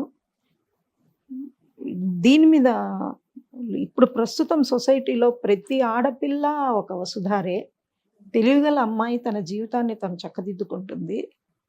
Rishi is my pens son. ప్రతి అబ్బాయి అలా ఉండాలని నేను కోరుకుంటున్నాను. ఎందుకంటే అబ్బాయిలు మారితే సొసైటీ మారుతుంది అని నేను పెట్టా. మొత్తం ముందుది, వెనకది అంతా తోసి పారేశారు. Rishi is your pens son. మరెందుకు ఇట్లా చేస్తున్నారు? రిషి ఈజ్ మీ పెన్స్ సన్. అందుకే వసుధారని మీరు అన్ని తిప్పలు పెడుతున్నారు. ఎంత ట్రోలింగ్ అంటే ఆఖరికి కొంతమంది నేను ఓపెన్‌గా చెప్తానని ఇందాకే చెప్పాను కదా! నేను ఒక మూమెంట్‌లో డిస్టర్బ్ అయిపోయి నేను డీఐజీ గారితో కూడా మాట్లాడేసా. నేను ఇది భరించలేకపోతున్నాను. నాకు చాలా ఫ్రస్ట్రేటెడ్గా ఉంది వీళ్ళ కామెంట్లు. కొంతమంది ప్రత్యేకంగా నన్నే అనడం బ్లాక్ బోర్డులు కట్టి, కొంతమంది ప్రత్యేకంగా నా గురించి మాట్లాడడం. ఇప్పటిదాకా నన్ను కన్నవాళ్ళు ఇంట్లో నన్ను పెళ్లి చేసుకున్న వ్యక్తి కూడా నన్ను ఒక మాట అనలేదు. ఇంత ఫీల్డ్‌లో ఏనాడు ఎవరితో మాట అనిపించుకోలేదు నేను. ఈరోజు ఎవరెవరో నన్ను ముక్కు మొహం తెలియని వాళ్ళు అంటున్నారు. అంటే సైబర్ స్టేషన్‌కొచ్చి మీరు రిపోర్ట్ ఇచ్చేసేసేయండమ్మా. ఎవరు మిమ్మల్ని గురించి క్లెయిమ్ చేసి అంటున్నారు అవన్నీ తీసుకురండి మీరు ఆ రికార్డ్ అంతా తీసుకురండి అన్నారు. మొత్తం ఫైల్ కూడా పెట్టుకున్నా నేను. ఫైల్ కూడా పెట్టుకొని సైబర్ పోలీస్ స్టేషన్‌కి వెళ్ళిపోయి రిపోర్ట్ ఇచ్చేద్దామన్నంత మూమెంట్‌కొచ్చేసా. ఏదైనా వెళ్ళే ముందు చేసే ముందు మా బాబుకి చెప్పే అలవాటు ఉంది నాకు. మా బాబుకి చెప్పా. నేను ఇలా చేద్దాం వెళ్తున్నానురా నేను స్టేషన్‌కి. నీకు బుద్ధుందా అని అడిగాడు వాడు. ఎందుకు నీకు? నీ సక్సెస్ అది. నీ గురించి ఎవడో తెలియనివాడు కూడా మాట్లాడుతున్నాడు. అంటే అది నీ సక్సెస్ అమ్మా. నీ పని నువ్వు చేసుకో. ఇవాళ రిపోర్ట్ ఇయ్యమని చెప్పి అంకుల్ చెప్తే నువ్వు వెళ్ళిపోతావా? ఆ తర్వాత నువ్వు పోలీస్ స్టేషన్ నుంచి పిలిచిన ప్రతిసారి అంకుల్‌తో మాట్లాడతావా? నువ్వు ఆయన్ని ఇబ్బంది పెట్టగలవా? 10 సార్లు పిలుస్తారు నిన్ను. ఫలానా ఉషారాణి పోలీస్ స్టేషన్ చుట్టూ తిరుగుతోంది అంటారు. ఆ చేసేవాళ్ళు కామెంట్ చేసేవాళ్ళు ఎన్నాళ్ళు ఉంటారో తెలీదు. నువ్వు ఫీల్డ్‌లో ఉండాల్సిన దానివి. నువ్వు ఇట్లాంటి పిచ్చి పిచ్చి వాళ్ళ మాటలన్నీ పట్టించుకోవద్దమ్మా అని చెప్పాడు. చెప్తే నాకు ఆలోచిస్తే నిజమే అనిపించింది. ఎందుకంటే నా కెరీర్‌కు నన్ను అనేవాళ్ళు కారణం కాదు. నన్ను వాళ్ళు ఎంకరేజ్ చేయలేదు. ఈరోజు వాళ్ళు ఏం చేసినా నన్ను వెనక్కి పంపించలేరు. చేసిన వర్క్ అయితే తుడిచిపెట్టలేరుగా. వచ్చే వర్క్ అయితే ఆపలేరుగా. అంతే కదా. ఇంకా అలాంటప్పుడు ఎందుకు వాళ్ళ కోసం ఒక్క నిమిషం చూసి చూడనట్టు అలా వెళ్ళిపోతే సరిపోతుంది. ఓకే. ఇది రియల్ ఎక్స్పీరియన్స్ నాకు. ఇప్పుడు ఇది సెట్స్‌కి మీరు అంతకు ముందు వెళ్ళేవాళ్ళా అండి? లేకపోతే ఇప్పుడు కూడా ఏమన్నా ఇప్పుడు నాకు తెలిసి చాలా చాలా తక్కువ తక్కువ అమ్మ. అప్పుడు ఇందాక ఉన్నారు కదా! అప్పుడు ఆమె నాకు ఎవరో ఇంట్రొడ్యూస్ చేశారు. లేడీ ప్రొడ్యూసరు, లేడీ రైటర్ కావాలంటున్నారు అంటే నన్ను ఇంట్రొడ్యూస్ చేశారు. ఎవరు అని 39 ఎపిసోడ్స్ సీరియల్ అప్పుడు జెమినీలో వచ్చింది. ఇప్పుడు ఆమెకేంటంటే కొంచెం తోడు అడిగేది నన్ను. నేను రోజు రాలేను, అప్పుడప్పుడు వస్తాను. ఎప్పుడైనా వీలు తర్వాత ఆమె కూతురే ఇప్పుడు మనకు రీప్లేస్డ్ దేవయాని సంగీత అని గుప్పెడంత మనసులో. ఆ అమ్మాయి దగ్గర ఎప్పుడు తను ఉండేది షూట్ చేసిన. తను ఎక్కడన్నా బయటికి వెళ్ళాల్సి వచ్చినప్పుడు కొంచెం మీరు వెళ్ళి హెల్ప్ ఉండండి ఉషారాణి గారు అంటే అప్పుడు మొదట్లో ఓకే అంత హార్డ్లీ నేను వెళ్ళింది ఒక 5-6 సార్లు వెళ్ళి ఉంటాను ఎవరు షూటింగ్కి. తర్వాత ఒక్కసారి కస్తూరి షూటింగ్కి వెళ్ళాను. తర్వాత చాలా తక్కువ ఓపెనింగ్లకు కూడా అమ్మ మీరు రావాలి అంటే ఆర్కే ఉమ్మడి కుటుంబం దానికి ఒక్కటి వెళ్ళాను. ఇంక తర్వాత మళ్ళీ నన్ను పిలవద్దండి అని చెప్పేశాను. ఆ తర్వాత నెక్స్ట్ గోరంత దీపం ఓపెనింగ్కి వెళ్ళినట్టున్నా. గుప్పెడంత మనసు ఈ రోజు దాకా సెట్లో కాలు పెట్టలా. ఆపే మా జీవన జ్యోతి పెట్టలేదు. కోయిలమ్మ ఎప్పుడు పెట్టలేదు. ఇంకా వెళ్ళను. ఎందుకంటే వర్క్ ఎక్కువ ఉంటుంది ఇంట్లో మాకు. నా దగ్గర 4 వీళ్ళు ఉన్నారు, అసిస్టెంట్లు ఉన్నారు. ఒక్కో సీరియల్కి ఒక్కొక్క అసిస్టెంట్ ఉంటారు. ఆడియో ఇచ్చేస్తాను, వాళ్ళు డీటీపీ చేసి పెడతారు, కరెక్షన్స్ చేస్తాను, మళ్ళీ వాళ్ళు రీకరెక్ట్ చేస్తారు. దాంతో పైగా నాకు ఒక చిన్న అది వీక్నెస్సో నా పవరో నాకు తెలీదు కానీ బయటికి వెళ్తే నాకు మనుషుల్లో వీళ్ళు స్వచ్ఛంగా మాట్లాడుతున్నారా, మనసులో ఇంటెన్షన్స్ ఏమిటి అన్నది కొంచెం తెలిసిపోతుందమ్మా నాకు. ఓకే. నేను 4 మనుషుల్లోకి వచ్చిన తర్వాత నేను కొద్దిగా డిస్కంఫర్ట్ ఫీల్ అవుతానే తప్ప అమ్మయ్య నేను ఒక మంచి ప్రోగ్రామ్ చూసొచ్చాను అని నేను హ్యాపీగా ఫీల్ అవుతాను. ఇంకొకటి ఏంటంటే కల్చరల్ ప్రోగ్రామ్స్‌కి చూసి అలసిపోయిందాన్ని నేను. కల్చరల్ నాకు ఈ ఆడిటోరియంస్ బాగా అలవాటు. త్యాగరాయ గాన సభ, రవీంద్ర భారతి, సత్యసాయి నిగమాగమం, హరిహర కళాభవన్ ఇవన్నీ ఒక మూమెంట్‌లో నేను చాలా యాక్టివ్‌గా ఉండేదాన్ని కల్చరల్ యాక్టివిటీస్‌లో. అప్పుడు మన ముందు ఒక మాట, మన వెనకాల ఒక మాట మాట్లాడే మనుషుల్ని చూసి వాళ్ళు బానే ఉన్నారు, నేను అలసిపోతున్నా. వద్దు ఇలాంటి వాళ్ళతో అసలు ఈ సొసైటీ మనకొద్దు, మన సొసైటీ మనకుంది, మన అక్షరాలు మనకున్నాయి అని క్రమంగా గత ఒక 12 సంవత్సరాలుగా అయితే చాలా తగ్గించుకున్నా. చాలా అంటే చాలా తగ్గించుకున్నా. ఎక్కువ బయటికి పోను.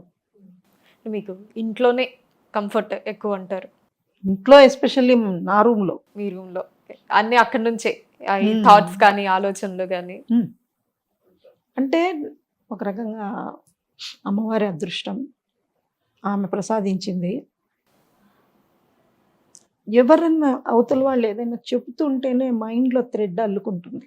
ఓకే. ఇప్పుడు వాళ్ళు ఏం చెప్పాలనుకుంటున్నారు, మనం వీళ్ళకి కథ ఎలా ఇవ్వాలి అన్నది వాళ్ళ ఫస్ట్ సెంటెన్స్ పూర్తి చెయ్యకముందే థ్రెడ్ వచ్చేస్తుంది మైండ్లో. దీన్ని ఇలా చెయ్యొచ్చు, అలా చెయ్యొచ్చు అని. తర్వాత రీమేక్లు ఎక్కువ చెయ్యను నేను. రీమేక్లు చేసిన ఫ్రీ హ్యాండ్ అడుగుతా. ఇప్పుడు మేము చేసిండే గుప్పెడంత మనసు మొహర్ అనే ఒక బెంగాలీ సీరియల్. ఒక 34 ఎపిసోడ్స్ తీసుకున్నాం. కొంత సీన్లు మళ్ళీ మేమే వేసుకున్నాం. ఆఫ్టర్ 34 ఎపిసోడ్స్ ఇంకా ఓన్ అది. మేము ఓన్ చేసుకుని చేస్తున్నాం. ఈ ఎదలోయలో ఇంద్రధనుసు కూడా ఎదలో బెంగాలీ. ఎల్లో ఇంద్రధనుసు బంగ్లా మీడియా అనే బెంగాలీ సీరియల్. అది కూడా ఓనే. తర్వాత నెక్స్ట్ పాపే మా జీవన జ్యోతి అమ్మ అనే మలయాళీ సీరియల్. దాన్నైతే డే 1 నుంచి వదిలేసాం. ఫస్ట్ ఎపిసోడ్ నుంచి మేము ఓన్ చేసుకుంటున్నాం. ఓకే. కొంచెం నేను ఓన్గా చేసుకునే సబ్జెక్ట్సే ప్రిఫర్ చేస్తా. అంటే ఈ మధ్య ఈ ట్రెండ్ వచ్చింది కదా మ్యామ్. అంటే అంతకు ముందు డబ్బింగ్ సీరియల్స్ అంటే ఒక్కటి ఒక్కొక్క హవాలాగా అప్పుడు అంటే ఉండేది. ఇప్పుడు డబ్బింగ్ సీరియల్స్ ని కాకుండా ఈ రీమేక్ చేస్తాం. ఇప్పుడు ప్రాబ్లం ఏమొచ్చిందంటే స్టోరీ గ్యారంటీ ఉంటుంది అని రీమేక్ సీరియల్స్ తీసుకుంటున్నారు. రీమేక్ సీరియల్స్ తీసుకున్న తర్వాత యాజ్ ఇట్ ఈజ్ ఆ సీన్స్ తీసుకోవట్లా, నేటివిటీ కోసమనే అవి మారుస్తున్నారు. ఆ మార్చడంలో వాళ్ళు కొంతమంది ఇదే క్లిక్ అవుతుంది, ఆడియన్స్ ఇదే పట్టుకుంటారు అన్న ఒక ఉద్దేశం ఉన్న వాళ్ళు మూసలోకి వెళ్ళిపోతారు. కొంచెం మాలాగా మొండి వాళ్ళు ఉంటారు, దీన్ని అలా ఎందుకు చెప్పాలి, మనం ఇలా ఎందుకు చెప్పకూడదు. నాకు తెలిసి నేను బాగా రెబల్ రైటర్ అని నన్ను అందరూ తిట్టుకుంటారు అనుకుంటా, ఓకే. మా ఈపీలు ఛానల్లో వాళ్ళు. ఎందుకంటే ఒక పట్టాన నేను కాంప్రమైజ్ కాను. కాంప్రమైజ్ అయినా నా పద్ధతిలో స్టోరీ నడపడానికైనా నాకు పర్మిషన్ ఇవ్వండి అని అడుగుతా. ఓకే, మీరు అడిగింది నేను చేస్తాను, కానీ నేను దానికి రూట్ వేస్తాను అని చెప్తా. కాబట్టి కొంచెం పాపం ఇబ్బంది పెడతా. నేను ఇబ్బంది పెట్టినా కూడా ప్రాజెక్ట్ కోసం పెడతా. అందులో నా పర్సనల్ ఏమీ ఉండదు అక్కడ. సో అయితే మేడం మీరు ఈ నావెల్స్ సీరియల్స్ ఇలా ఇన్ని చేశారు కదా, ఎప్పుడు ఈ సినిమాల గురించి ఏం ఆలోచించలేదా? నాకు తెలిసి ఖచ్చితంగా అవకాశాలు నేను వచ్చుంటాయి అని అనుకుంటున్నాను నేను. బిగినింగ్లో ఒక 2-3 సార్లు సినిమా వర్క్కి వెళ్ళానమ్మా నేను. ఈవీవి సత్యనారాయణ గారి దగ్గరికి వెళ్ళాను. తర్వాత మన చక్రి గారు, నేను, మన ఇప్పుడు కెమెరా రాంప్రసాద్ గారు, ముగ్గురు ఒకసారి ఒక టీమ్గా కృష్ణారావు గారు అని ఒక సినిమా ప్లాన్ చేయాల్సి వచ్చినప్పుడు డైలాగు నేనే రాశాను. దానికి వెళ్ళాను నేను అప్పుడు. కానీ నాకెందుకో ఆ అట్మాస్ఫియర్లో ఇమడలేకపోయా నేను. ఆ సినిమా ఎన్విరాన్మెంట్ అది మీకు నచ్చలేదు? ఆ ఎన్విరాన్మెంట్ నచ్చలేదు. కొద్దిగా ఇబ్బంది ఎక్కడొచ్చిందంటే టైమింగ్స్ ఒకటి. తర్వాత మేము ఆర్థడాక్స్ ఫ్యామిలీ, మమ్మల్ని ఇంత దూరం ఎంకరేజ్ చేసిన ఫాదర్, మదర్, మా హస్బెండ్ వీళ్ళందరికీ నేను ఇబ్బంది పెట్టకూడదు.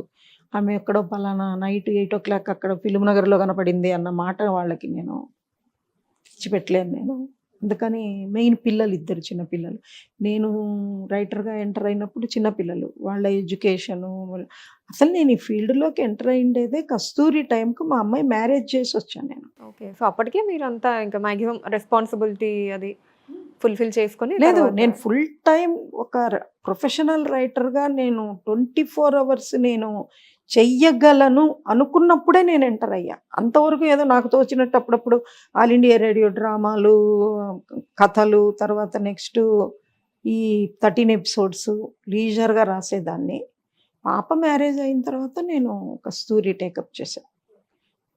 కస్తూరి ఎక్స్పీరియన్స్ ఓవరాల్ దాని గురించి మాట్లాడుకుంటే ఒకసారి ఆ విశేషాలు ఒకసారి. కస్తూరి అప్పుడు నాకు ఫస్ట్ ఏం చెప్పారంటేనమ్మా, మేడం మంజులా నాయుడు గారు ఇట్లా మీకు ఫోన్ చేస్తారు, మంచి రైటర్ కావాలంటే మీ పేరు చెప్పాను అని చెప్పి లేడీ ప్రొడ్యూసర్ అప్పట్లో ఉండేవారు, మీకు తెలిసి ఉండొచ్చు, భావన అని ఒక ఆవిడ ఉండేవాళ్ళు. ఆవిడ రామానాయుడు గారి శాంతినికేతన్ కూడా చేశారు, నేను కూడా చేశాను అది. దానికి ఆవిడ చెప్పినప్పుడు ఫస్ట్ నేను మంజులా నాయుడు గారిని కలిశాను. మంజులా నాయుడు గారిని కలిసినప్పుడు ఇట్లా ఆల్రెడీ రన్నింగ్ సీరియల్ అండి కస్తూరి, మీరు టేకప్ చేయాలి, మీరు బాగా రాస్తారని చెప్పారు అని చెప్పి అన్నారు. అంటే నేను ఒకసారి రైటర్తో మాట్లాడతానండి అన్న. ఎందుకంటే ఈ రోజుకి నాకు అలవాటు ఉంది. ఎవరైనా రన్నింగ్ ప్రాజెక్ట్ పిలిస్తే ఆ అవతల రైటర్‌తో మాట్లాడి కానీ నేను ఎంటర్ కాను. అంటే హర్షవర్ధన్ ఇప్పుడు ఇవాళ సినిమాలో మంచి రైటరు, అమృతం అవును ఆర్టిస్టు అవును అతను. హర్షవర్ధన్ గారు. హ్మ్. అతని దగ్గర షూటింగ్ జరుగుతోంది. మీరు రండి అన్నారు. నేను వెళ్ళాను షూటింగ్‌కు. వెళ్ళి అతన్ని కస్తూరి కథ ఏంటండి అని అడిగా. తర్వాత అంతకన్నా ముందు కొంచెం రాజీవ్ అప్పుడు నాకు పరిచయం. రాజీవ్ కనకాల. రాజీవ్ కనకాలకి ఫోన్ చేశా. ఇలా కస్తూరి నన్ను రాయమంటున్నారు. అంటే మీరు రాయండి మేడం. మీరు కాకుండా ఇంకెవరో ఒకరు వస్తారు ఖచ్చితంగా ఆ ప్లేస్‌లోకి. అది మీరైతే చాలా బావుంటుంది. మీరు రాయండి అన్నారు. అతను మా బ్యాలేలో చేశాడు రాజీవ్ కనకాల. కాబట్టి పరిచయం ఉంది కొంచెం. అక్కడి నుంచి నేను వెళ్ళినప్పుడు అడిగితే అతను కస్తూరిది, విష్ణుది, అభిరామ్‌ది క్యారెక్టరైజేషన్స్ చెప్తున్నాడు. సునీలది కథ చెప్పట్ల. నాకప్పుడు అర్థమైంది. నేనిట్లా రాయబోతున్నాను మీకేమైనా అభ్యంతరమా అని అతన్ని అడిగా. వీళ్ళ దగ్గర కథ లేదన్నది నాకు అర్థమైపోయింది అప్పుడు. అడిగా నేను. అంటే అతనన్నాడు, "నేను టూ మెనీ ఇది తీసుకున్నాను. నేనే స్క్రిప్టు, నేనే మ్యూజిక్కు, నేనే ఆర్టిస్టు, నేనే అన్నీ చేసుకుంటున్నాను. నాకిప్పుడు ఆర్టిస్ట్‌గా మాత్రమే నిలబడాలనుంది. స్క్రిప్ట్ నేను చెయ్యలేను. నాకేం అభ్యంతరం లేదు మేడం" అన్నాడు. ఇది బహుశా మీకు జరిగిండేది 75, 80 ఎపిసోడ్స్ మధ్య అనుకుంటా. అప్పుడు నేను ఎంటర్ అయ్యా. మేడంకి చెప్పి అతను ఒప్పుకున్నాడు. నేను రాస్తాను అని చెప్పా. ఫస్ట్ మేడం ఏమన్నారంటే, "స్క్రీన్ ప్లే రాయండి మీరు" అన్నారు. "స్క్రీన్ ప్లే నేను చెప్తాను మీకు ఎలా వెళ్ళాలనో. మీరు రాయండి, రాసివ్వండి."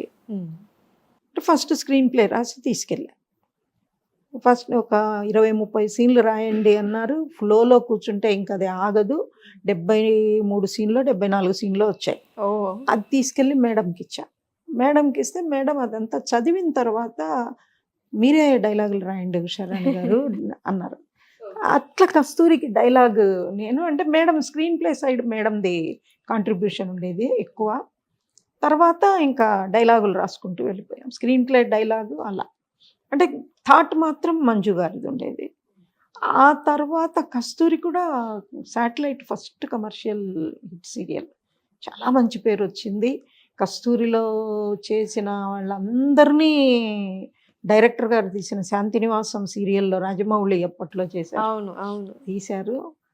దాంతో ఒక రకంగా కస్తూరి మీకు చాలా మందికి లైఫ్ ఇచ్చింది. ఓకే. ఈ రోజుకి మొన్న కూడా కస్తూరి చూస్తున్నాం మేమని ఎవరో చెప్తున్నారు. తర్వాత మన ప్రీతి నిగమ్ చెప్తూ ఉంటుంది. ఎక్కడ పోయినా సునీల, సునీల అంటారు ఇంకా నన్ను అని. కానీ కస్తూరి భయమేసింది ఒకసారి. మాకు అభిరామ్ క్యారెక్టరు ఇంక ముందు చెయ్యదు. చాలా నేర్పించారమ్మా మంజు గారు నాకు. ధైర్యము, ముందు మన మీద మనకి నమ్మకము, నమ్మకం. ఇవన్నీ నేను మంజు గారి దగ్గర నేర్చుకున్నా. అభిరామ్ క్యారెక్టర్ వెళ్ళిపోవాలి. అంటే ఆర్టిస్ట్‌కి సినిమా ఆఫర్స్ వచ్చాయి. అతను ఇంక చెయ్యలేడు. నేను చెయ్యనని చెప్తున్నాడు. హీరో ఎంత ఇంపార్టెంటో అభిరామ్ క్యారెక్టర్ అంత ఇంపార్టెంటు. అభిరామ్ క్యారెక్టర్‌ని ఇంక మనం పంపించేసేయాలి ఉషారాణి గారు అన్నారు. అనగానే అభిరామ్ వెళ్ళిపోతే ఎట్లండి అన్నా. ఏమవుతుంది మీరు చూస్తూ ఉండండి అన్నారు. నెక్స్ట్ షెడ్యూల్‌కొచ్చే స్క్రిప్ట్‌లో అభిరామ్ క్యారెక్టర్ చచ్చిపోయేది. అభిరామ్, సునీల చచ్చిపోయారు. భయపడకూడదు ఉషారాణి గారు. కథ మన చేతిలో ఉంది. మనం ఎలాగైనా తిప్పొచ్చు కథని. కథని మన చేతిలో పెట్టుకోకపోతే క్రియేటర్స్ ఫెయిల్ అయిపోతాం. ఏ ప్రాజెక్ట్ అయినా ఆర్టిస్టుల చేతుల్లోకి వెళ్ళకూడదు. ఆర్టిస్టులు కాదు మెయిన్, క్రియేటరే మెయిను. మీరు ఇది గుర్తుపెట్టుకోండి అన్నారు ఆవిడ ఆ రోజు. ఆ తర్వాత అభిరామ్ చనిపోయిన తర్వాత మీకు ఇంకా పైకెళ్ళిపోయింది. మీకు అప్పట్లో రాధిక గారిది 'పిన్ని' అని ఒక సీరియల్ వచ్చేది. చాలా హిట్ సీరియల్ 'పిన్ని'. ఆ 'పిన్ని'తో సమానంగా పేరు తెచ్చుకున్న ఆఫ్టర్‌నూన్ సీరియల్ 'కస్తూరి'. 'పిన్ని' జెమినీలో ప్రైమ్ టైం. అవును. 'కస్తూరి' ఆఫ్టర్‌నూన్. అప్పటికి 2 టైమ్స్ మార్చారు టైము. కానీ చాలా మంచి సక్సెస్ 'కస్తూరి' మాకు. ఈ రోజుకి నేను ప్రాజెక్ట్‌ల పరంగా మీరు తృప్తిగా పనిచేసిన ప్రాజెక్ట్ ఏది అంటే, మిగిలినవన్నీ ఒక రైటర్‌గా, ప్రొఫెషనల్‌గా చేశాను కానీ, నా మనసుకు నేను ఈ ప్రాజెక్ట్ చేశాను అని నేను గర్వంగా చెప్పుకునే ప్రాజెక్టు కస్తూరి ఒకటి, కెరటాలు ఒకటి, తర్వాత ఇప్పుడు గుప్పడంత మనసు. మధ్యలో కొంత అంటే నేను మిడిల్‌లో ఎంటర్ అయ్యాను, అంతా నాదని చెప్పుకోలేను, కోయిలమ్మ. నేను ఎంటర్ అయినప్పటి నుంచి దాన్ని బయటికి తీసుకెళ్ళాను. తర్వాత కమర్షియల్‌గా ఉషారాణి అనే ఒక రైటరు ఉంది, చాలా మంచి రైటరు అని నాకు ఫుల్ ఫ్రీడమ్ ఇచ్చి ఒక కమర్షియల్ ప్రాజెక్ట్ నాతో చేయించింది జి. మంగమ్మ గారి మనవరాలు. అను గారు చాలా సపోర్ట్ చేశారు. ఈ కెరీర్ వెనక ముగ్గురు ఆడవాళ్ళున్నారు. ఒకటి మంజు మంజులా గారు, నాయుడు గారు. 2 అను గారు, 3 మా ఆర్‌కే పద్మజ గారు. ఓకే. ఎందుకంటే వీళ్ళు నన్ను నమ్ముతారు వాళ్ళు. ఇప్పుడేంటంటే ఒక ఛానలే నమ్ముతుంది. మేడం రాస్తే క్యారెక్టర్స్ నిలబడతాయి. మెయిన్ ఏంటంటే అసహజంగా నేను రాయను. అభూత కల్పనలు రాయను. ఏది జరిగినా అందులో సహజత్వం ఉండాలి. ఒక ఇన్సిడెంట్ సహజంగా ట్రావెలింగ్ ఉండాలి, కానీ దానిలో సడన్ తర్వాత ఏది మీకు ఇమ్మీడియట్‌గా జరగదు. దానికి నేనే ఉదాహరణ. 10 ఏళ్ళు పోరాడానమ్మా నేను రైటర్ అనిపించుకోవడానికి. 10 సంవత్సరాల పోరాటం తర్వాత రైటర్ అనిపించుకున్న తర్వాత నాకొక స్థానం రావడానికి 10 ఏళ్ళు. మొత్తం 20 ఏళ్ళు. ఆ స్థానాన్ని నిలబెట్టుకోవడానికి ఈ రోజు దాకా కష్టపడుతున్నా నేను. స్థానం రావడం ఒక ఎత్తు, నిలబెట్టుకోవాలి. దాన్ని నిలబెట్టుకోవడం ఒక ఎత్తు. ఈ రోజుకి నేను రిలాక్స్ కాను. కస్తూరి ఎంటర్ అయినప్పుడు, ఎందుకంటే నేను పెళ్లి కాకముందు నుంచి డిగ్రీల నుంచే నేను రాసుకునేదాన్ని. నేను ఎద్దనపూడి సులోచనారాణి వీరాభిమాని, ఆచార్య ఆత్రేయ ఏకలవ్య శిష్యురాల్ని. ఓకే. స్క్రీన్ ప్లే కథ రాయడంలో ఆమె, డైలాగులు రాయడంలో ఈయన. నాకు సులోచనారాణి గారు రాసిన సెక్రటరీ ఈరోజు జనాలు గుప్పడంత మనసు ఎలా చూస్తున్నారో అలా క్రేజీగా చదివాం మేము. ఆ సీరియల్ అయిపోయింది, అది ఎండ్ పెట్టేశారు. దుఃఖం, చిన్న పిల్ల వెక్కి వెక్కి ఏడ్చినట్టు 3 గంటలు ఏడ్చా. అయిపోయింది అయిపోయింది, జయంతి రాజశేఖర్ ఇంక కనపడరు, ఇంక వెళ్ళిపోయారు, ఇంక రారు. తర్వాత ఎంత కనెక్ట్ అయిపోయాను ఆ పాత్రలకు అంటే, ఆమె వాళ్ళిద్దరూ ఒకటైన తర్వాత సీరియల్ క్లోజ్ చేస్తే వాళ్ళిద్దరికీ పెళ్లి చేసి వాళ్ళని హనీమూన్కి పంపించి వాళ్ళు మొత్తం నేను అక్కడే పుట్టింది ఉషారాణి అనే రైటర్. ఓకే. ఆ నవల ఇప్పటికీ ఉంది నా దగ్గర, హ్యాండ్ రైటింగ్తో పబ్లిష్ చేయిద్దాం అనుకుంటున్నాను నేను దాన్ని. ఓకే. అక్కడి నుంచి ఇంకా నాకు ఎలా రాయాలి కథ అన్నది తెలిసిన తర్వాత నా అంతటా నేను రాసుకుంటూ వెళ్ళిపోయాను. అలా 22 నవలలు రాసి పెట్టుకున్నాను. అందులో ఉదయం ఒకటి వేశారు. ఇంకా అక్కడి నుంచి ఒక 5 సీరియల్స్ మళ్ళీ ఆంధ్రప్రభ డైలీలో వచ్చాయి, ఆంధ్రపత్రికలో వచ్చాయి, ఓకే. తర్వాత మంత్లీ జ్యోతిలో వచ్చాయి, కలువబాల అనే ఆంధ్రపత్రిక గ్రూప్లో వచ్చాయి. ఇవి పబ్లిష్ అయ్యాయి. 3 డైరెక్ట్ నావల్స్గా వచ్చాయి. ఆ తర్వాత కొన్ని నేను పబ్లిష్ చేసుకున్నాను, ఒక 5 అచ్చతెనుగు ప్రచురణలు అనే దాంతో. ఓకే. ఇంకా కొన్ని ఉన్నాయి చెయ్యాలి. చేసి మాకు ఒక ట్రస్ట్ ఉంది. దాని మీద వచ్చే ఇన్కమ్ అంతా ట్రస్ట్‌కి వేసేయమంట. ఓకే. నేను కొంచెం దేవుడు మనకిచ్చింది 10 మందికి పంచాలి అనుకునే నేచర్ నాది. అలా ఉండాలి కూడా. అదే నా స్వభావం ఏంటంటే 10 మందికి పెడితే మనం తిన్నట్టు. చిన్నప్పటి నుంచి అదే నేర్పించారు పెద్దలు, అదే ఫాలో అవుతా. అందుకే నేను ఒక్కదాన్ని ఉన్నా, నాకు ఇంట్లో 6గురు ఉంటారు మనుషులు. ఇది మేడం ఇటు పర్సనల్ లైఫ్ పరంగా, వృత్తిపరంగా కలిసి ఆల్మోస్ట్ ఒక సంపూర్ణ జీవితాన్ని ఆల్మోస్ట్ చూశారు మీరు. ఇంకా ఏమైనా అసంతృప్తులు ఉన్నాయా మీకు? అసంతృప్తులు లేవమ్మా, ఆశలు ఉన్నాయి. ఆశలు ఉన్నాయి. ఏంటి మేడం ఆశలు? ఎందుకంటే అసంతృప్తి అనేది నేను very positive thinker, very positive thinker. ఈరోజు ఇది జరిగింది అంటే దీని తర్వాత జరగబోయేది మంచి అని నమ్ముతా. అది నాకు చిన్నప్పటి నుంచి ఉంది.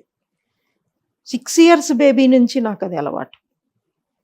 కింద పడ్డామా అంటే అందరిలాగా ఏడుపు అలవాట్లేదు.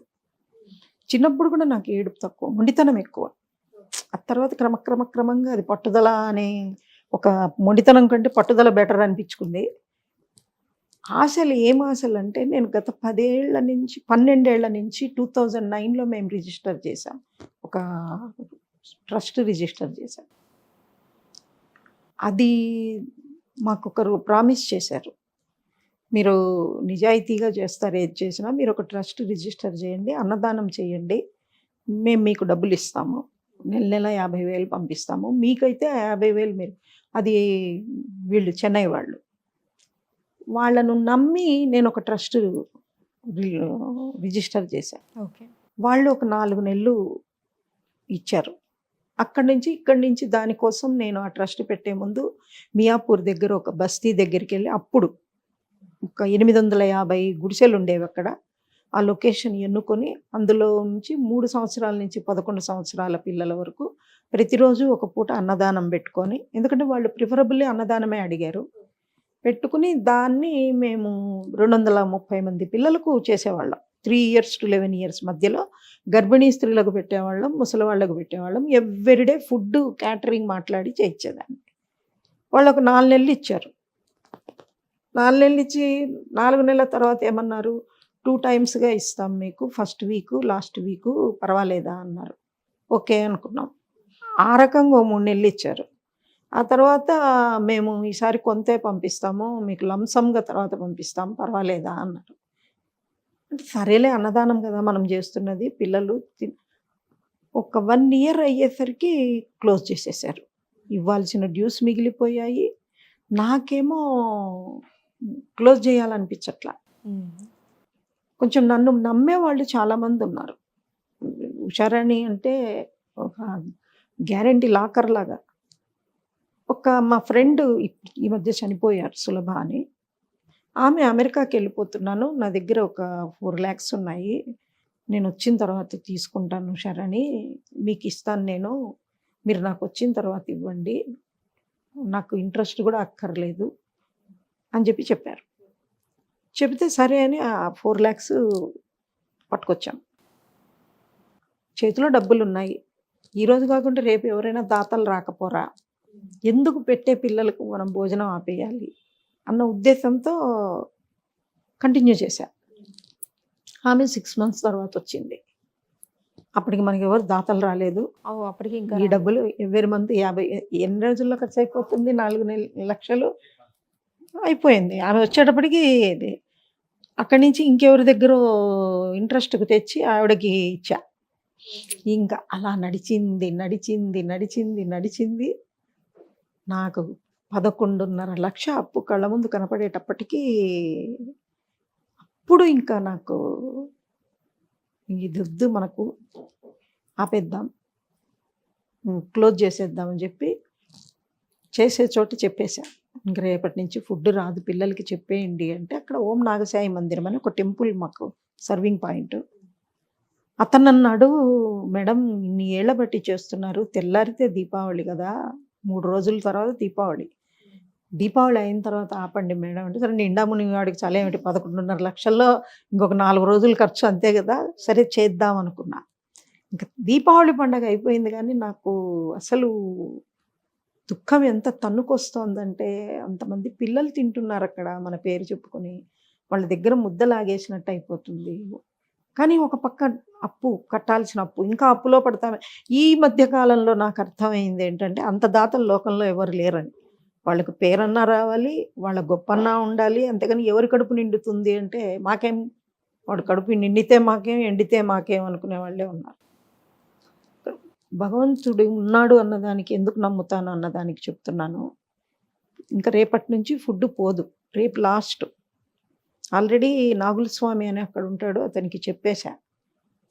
మాకు రెగ్యులర్గా క్యాటరింగ్ చేసే అతనికి చెప్పేశా, ఇంకా మనం ఎల్లుండి నుంచి పంపాల్సిన అవసరం లేదు, రేపు లాస్ట్ అని. తెల్లవారుజామున 5:30కి ఫోన్ వచ్చింది నాకు. ఫోన్ వచ్చింది, మాకు అంతకుముందు 3 సంవత్సరాల ముందు నన్ను కలిసిన ఒక వ్యక్తి తాండూరులో ఉంటారు, ఫణికుమార్ స్వామి అని. ఆయన ఫోన్ చేసి, బాగున్నావా అమ్మా, ఎలా ఉన్నావు, అన్ని సమస్యలు తీరుతాయి, బాధపడొద్దు, ఇంతే మాట్లాడి ఫోన్ పెట్టేశారు. 3 ఏళ్ల తర్వాత ఈయన ఫోన్ చేయడం ఏంటి, ఇలా చెప్పడం ఏంటి. ఇంకా ఆయన మళ్ళీ మనం ఫోన్ చేస్తే దొరకరు, ఆయన మాట్లాడాలనుకున్నప్పుడే మాట్లాడతారు ఆయన. ఈ రోజుకి ఆయన నాకు మెసేజ్ పెడతారు, బ్లెస్సింగ్ ఇస్తారు అంతే తప్ప, ఇంకా ఈ రోజు కూడా వచ్చింది ఆయన వైపు నుంచి. అక్కడ నాకు ఎందుకు ఇట్లా చేశారు స్వామి ఏంటి అని ఆలోచిస్తే కరెక్ట్ 6 గంటల 10 నిమిషాలకి మంజులా నాయుడు గారు చేశారు. మంజులా నాయుడు గారు చేస్తే నాకు మామూలుగా ఆవిడ ఎలా ఉన్నారు శరణి గారు, నాకు తెల్లవారుజామున 3:30 నుంచి మీకు ఫోన్ చేయాలనిపిస్తోంది. మీరు నాకు కల్లోకి వచ్చారు, ఎల్లో శారీ కట్టుకున్నారు, ఎదురు కూర్చున్నారు, మీరేం మాట్లాడట్లేదు. నేను అడుగుతున్నాను ఏమైంది ఏమైంది అని, మీరేం చెప్పట్లేదు నాకు. ఏంటి ఎలా ఉన్నారు, ఏం జరిగింది అన్నారు.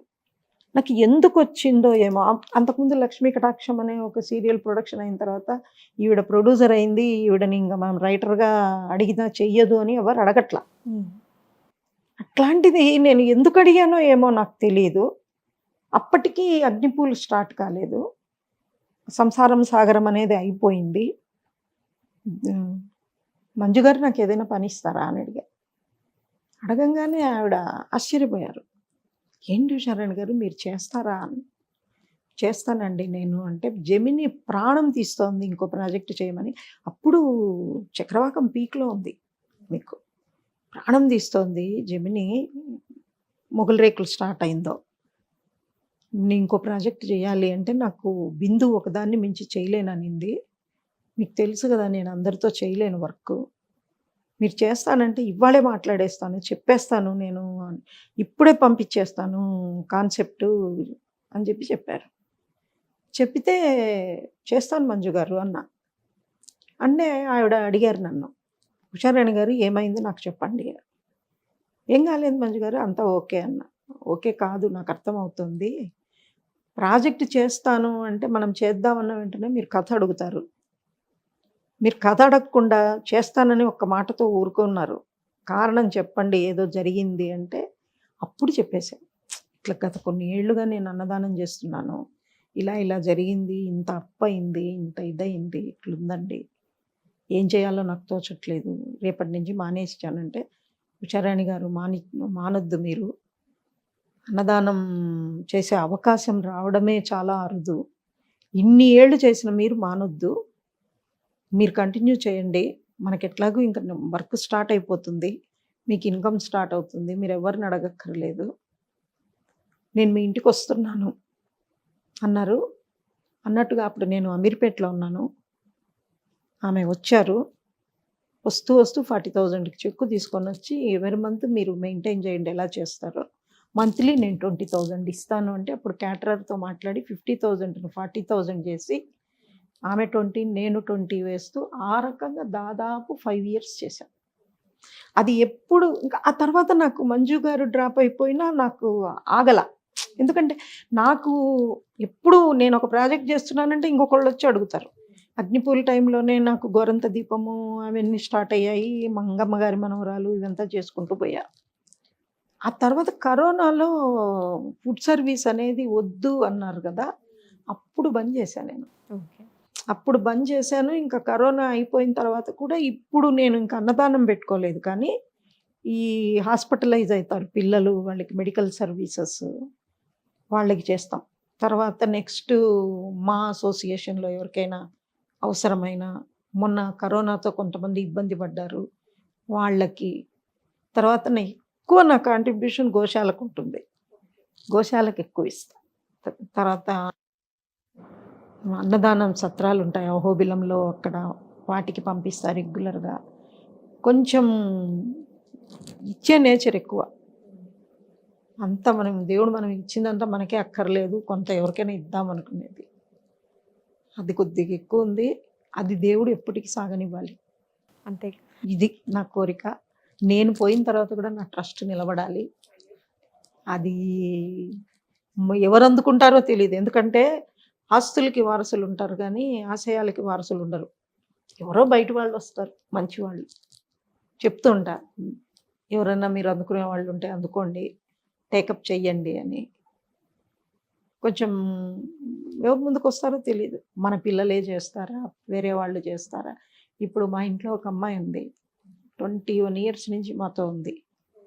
21 years కింద వాళ్ళ అమ్మ నాన్న ఎవ్వరూ లేరు అని తెచ్చి నా దగ్గర వదిలేశారు. చిన్న పిల్ల 7 years గర్ల్గా వచ్చింది 21 years బ్యాక్. ఇప్పుడు తనకి 27 28 అట్లా ఉంటాయి. మొన్ననే తన మ్యారేజ్ చేశాం మొన్ననే. ఆ అబ్బాయి కూడా ఇక్కడే ఉండండి మీరిద్దరు అని చెప్పి, అబ్బాయి కూడా ఉన్నాడు ఇంట్లో లోపల. ఓకే. కొత్త పెళ్లి కొడుకు, కొత్త పెళ్లి కూతురు. కొంచెం ఆ అమ్మాయికి చెప్తుంటా, ఇవన్నీ చూసుకోవాలా, నీకు రేపు భర్త వస్తే ఇవన్నీ అన్న వాళ్ళు మనీ మ్యాటర్స్ అంతా చూసుకుంటారు, అందరికి పెట్టడం అదంతా నువ్వు చూసుకోవాలా అని చెప్పి చెప్తూ ఉంటా దానికి. చూద్దాం ఎక్కడ ఏమి ఏర్పడతాయో అనుబంధాలు, మనం ఏం అంతేగా. చెప్పలేం కదా. అవును, అవును. బట్ ఒక నమ్మేది ఏంటంటే, రేపు దేవుడి దగ్గరికి వెళ్ళిపోయినప్పుడు తప్పు చేసినట్టు తలదించుకోకూడదు.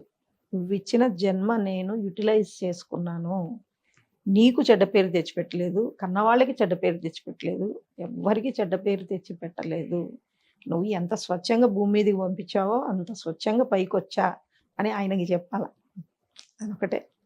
మా నాన్నమ్మ ఒక మాట చెప్పేది నాకు చిన్నప్పుడు, భగవంతుడు పిడికిళ్ళు మూస్తాం కదా, ఆ పిడికిళ్ళల్లో ఒక 2 ఖాళీ పేపర్లు పెట్టుంటాడంట, ఈ పిడికిట్లో ఈ పిడికిట్లో.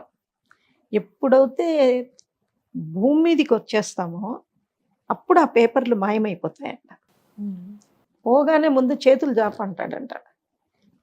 ఈ కుడి చేతిలో అన్ని మంచి పనులు ఉంటాయంట లిస్టులో, ఎడమ చేతిలో అన్ని చెడ్డ పనులు ఉంటాయంట. ఎడమ చేయి లిస్టు పెద్దగా ఉంటే నరకానికి పంపించేస్తాడట, కుడి చేయి లిస్టు పెద్దగా ఉంటే నా దగ్గర ఉండంటాడట. అందుకని ఆ కుడి చేయి లిస్టు పెద్దది పెరగాలని ఉండాలి. కోరిక నాకు, ఇంకా అంతకంటే ఇంకేం లేదు. చాలా చాలా థ్యాంక్స్ అమ్మా. ఎందుకంటే చాలా ఒక మంచి ఫీల్ కలిగింది మీతో ఉన్నంతసేపు, మాట్లాడుతున్నంతసేపు. సో చాలా విషయాలు మా హిట్ టీవీతో కూడా పంచుకున్నారు. అసలు నేను జనరల్గా ఇంటర్వ్యూస్కి ఒప్పుకోను. సుధాకర్ గారు మొన్న అడగగానే ఎందుకు రండి అని, అక్కడికి పాపం 15 రోజులు టైం తీసుకున్నట్టున్నా. చెప్పాను ఈఎంఐ ఇదే పెళ్ళి ఉంది అని. ఇదే ఎందుకు అంటే కొన్ని విషయాలు తెలియవు కొంతమందికి. వాళ్ళు అనుకుంటారు కానీ వాళ్ళు ఇప్పుడు మన ఇంట్లో వాళ్ళు సంస్కారం నేర్పించారు, మంచితనం నేర్పించారు. వాళ్ళు మనకి నేర్పించిండేది మర్చిపోకుండా అత్తగారింట్లో మంచి పేరు తెచ్చుకున్నాం. అక్కడ కూడా మనకి సహకరించే భర్త, అమ్మ ఏదో పిచ్చిరాతలు రాస్తుంది అనకుండా అమ్మ మంచి కథలు రాస్తుంది అని ఎంకరేజ్ చేసే పిల్లలు. మా బాబు యునైటెడ్ బ్యాంక్ ఆఫ్ స్విట్జర్లాండ్లో డైరెక్టర్గా చేస్తాడు. మా పాప లేడీ ఎంటర్ప్రైనర్, స్కిన్డ్రిల్లా అని ఒక skin care institute training centre నడుపుతుంది. వాళ్ళు ఇద్దరు బాగా ఎంకరేజ్ చేస్తారు నన్ను. గ్రేట్ అమ్మా, నైస్. కాబట్టి మంచి ఫ్యామిలీ, పైగా ఈ వృత్తి 10 మందికి మంచి చెప్పే వృత్తి ఇది. ఎంత కమర్షియల్గా చెప్పినా అండర్ కరెంట్గా ఒక మెసేజ్ ఉండాలి మనం చేసిన వర్క్లో అని ఆలోచించేదాన్ని. ఈ గుప్పడంత మనసుతో చాలామందిని ఇబ్బంది పెట్టామేమో, కానీ మేము కేవలం ఎంటర్టైన్మెంట్ కింద తీసుకోకుండా ఒక ఎక్స్పెరిమెంటల్ ప్రాజెక్ట్ ఇది, ఒక లైబ్రరీ ప్రాజెక్టు అనుకోవడం, అర్థం చేసుకుంటే ఆడియన్స్కి మా శ్రమ అర్థమవుతుంది, మా కృషి అర్థమవుతుంది, మేము ఎంత తపన పడుతున్నాము టీము అన్నది అర్థమవుతుంది. చిన్నవి కూడా పట్టుకుని దాన్ని భూతద్దంలో చూసి వాళ్ళ అసంతృప్తి ఫీల్ అవుతూ ఇష్టం వచ్చినట్టు మాట్లాడితే ఇంకా ఎవ్వరు ఏమీ చేయలేరు. మీరు అసలు అలాంటివి ఏం పట్టించుకోకండి, ఏమీ ఇది లేదు. మీ దాంట్లో ఇలానే హ్యాపీగా సంతృప్తిగా ముందుకెళ్ళాలని చెప్పి కోరుకుంటూ, నిజంగా మీ సమయానికి థ్యాంక్ యూ వెరీ మచ్ అమ్మా, చాలా ఓపిక్గా విన్నా. అయ్యో, కొంచెం ఏమన్నా ఎక్కడన్నా ఎక్కువ మాట్లాడుంటే ఆడియన్స్ పరంగా కానీ ఛానల్స్ పరంగా కానీ వాళ్ళు నన్ను క్షమించాలి అంతే. హిట్ టీవీ యాప్, ఇందులో short news, live news, entertainment shows, movies, digital magazines తో పాటు మీ జిల్లా వార్తలను కూడా ఫ్రీగా చూడొచ్చు. ఇంకెందుకు ఆలస్యం, వెంటనే హిట్ టీవీ యాప్ ని డౌన్లోడ్ చేసుకుని ఫ్రీగా ఎంటర్టైన్మెంట్ పొందండి. Hit TV app. Hit TV app. Please download hit TV app. Hit TV యాప్ని ఫ్రీగా డౌన్లోడ్ చేసుకొని ఎంజాయ్ చేయండి. మీకు నచ్చిన ఎంటర్టైన్మెంట్ కోసం హిట్ టీవీ యాప్ ని ఫ్రీగా డౌన్లోడ్ చేసుకుని ఎంజాయ్ చేయండి. హిట్ టీవీ యాప్ని డౌన్లోడ్ చేసుకుని ఆస్వాదించండి, ఆశీర్వదించండి. ఇంతమంది సెలబ్రిటీలు హిట్ టీవీ యాప్ ని డౌన్లోడ్ చేసుకోండి అని చెప్తున్నారంటే ఎంత మంచి యాప్ ఆలోచించండి. అమెరికా అమెరికా అమెరికా అమెరికాలో చదవాలనుకునే వాళ్ళకి విశ్వసనీయమైన పేరు మన శౌర్య consultancy. UK Law 1 Year Masters. UK Law 1 Year Masters. 2 years work permit up to 5 years visa. Contact Saurya Consultancy. Contact 89851 89851.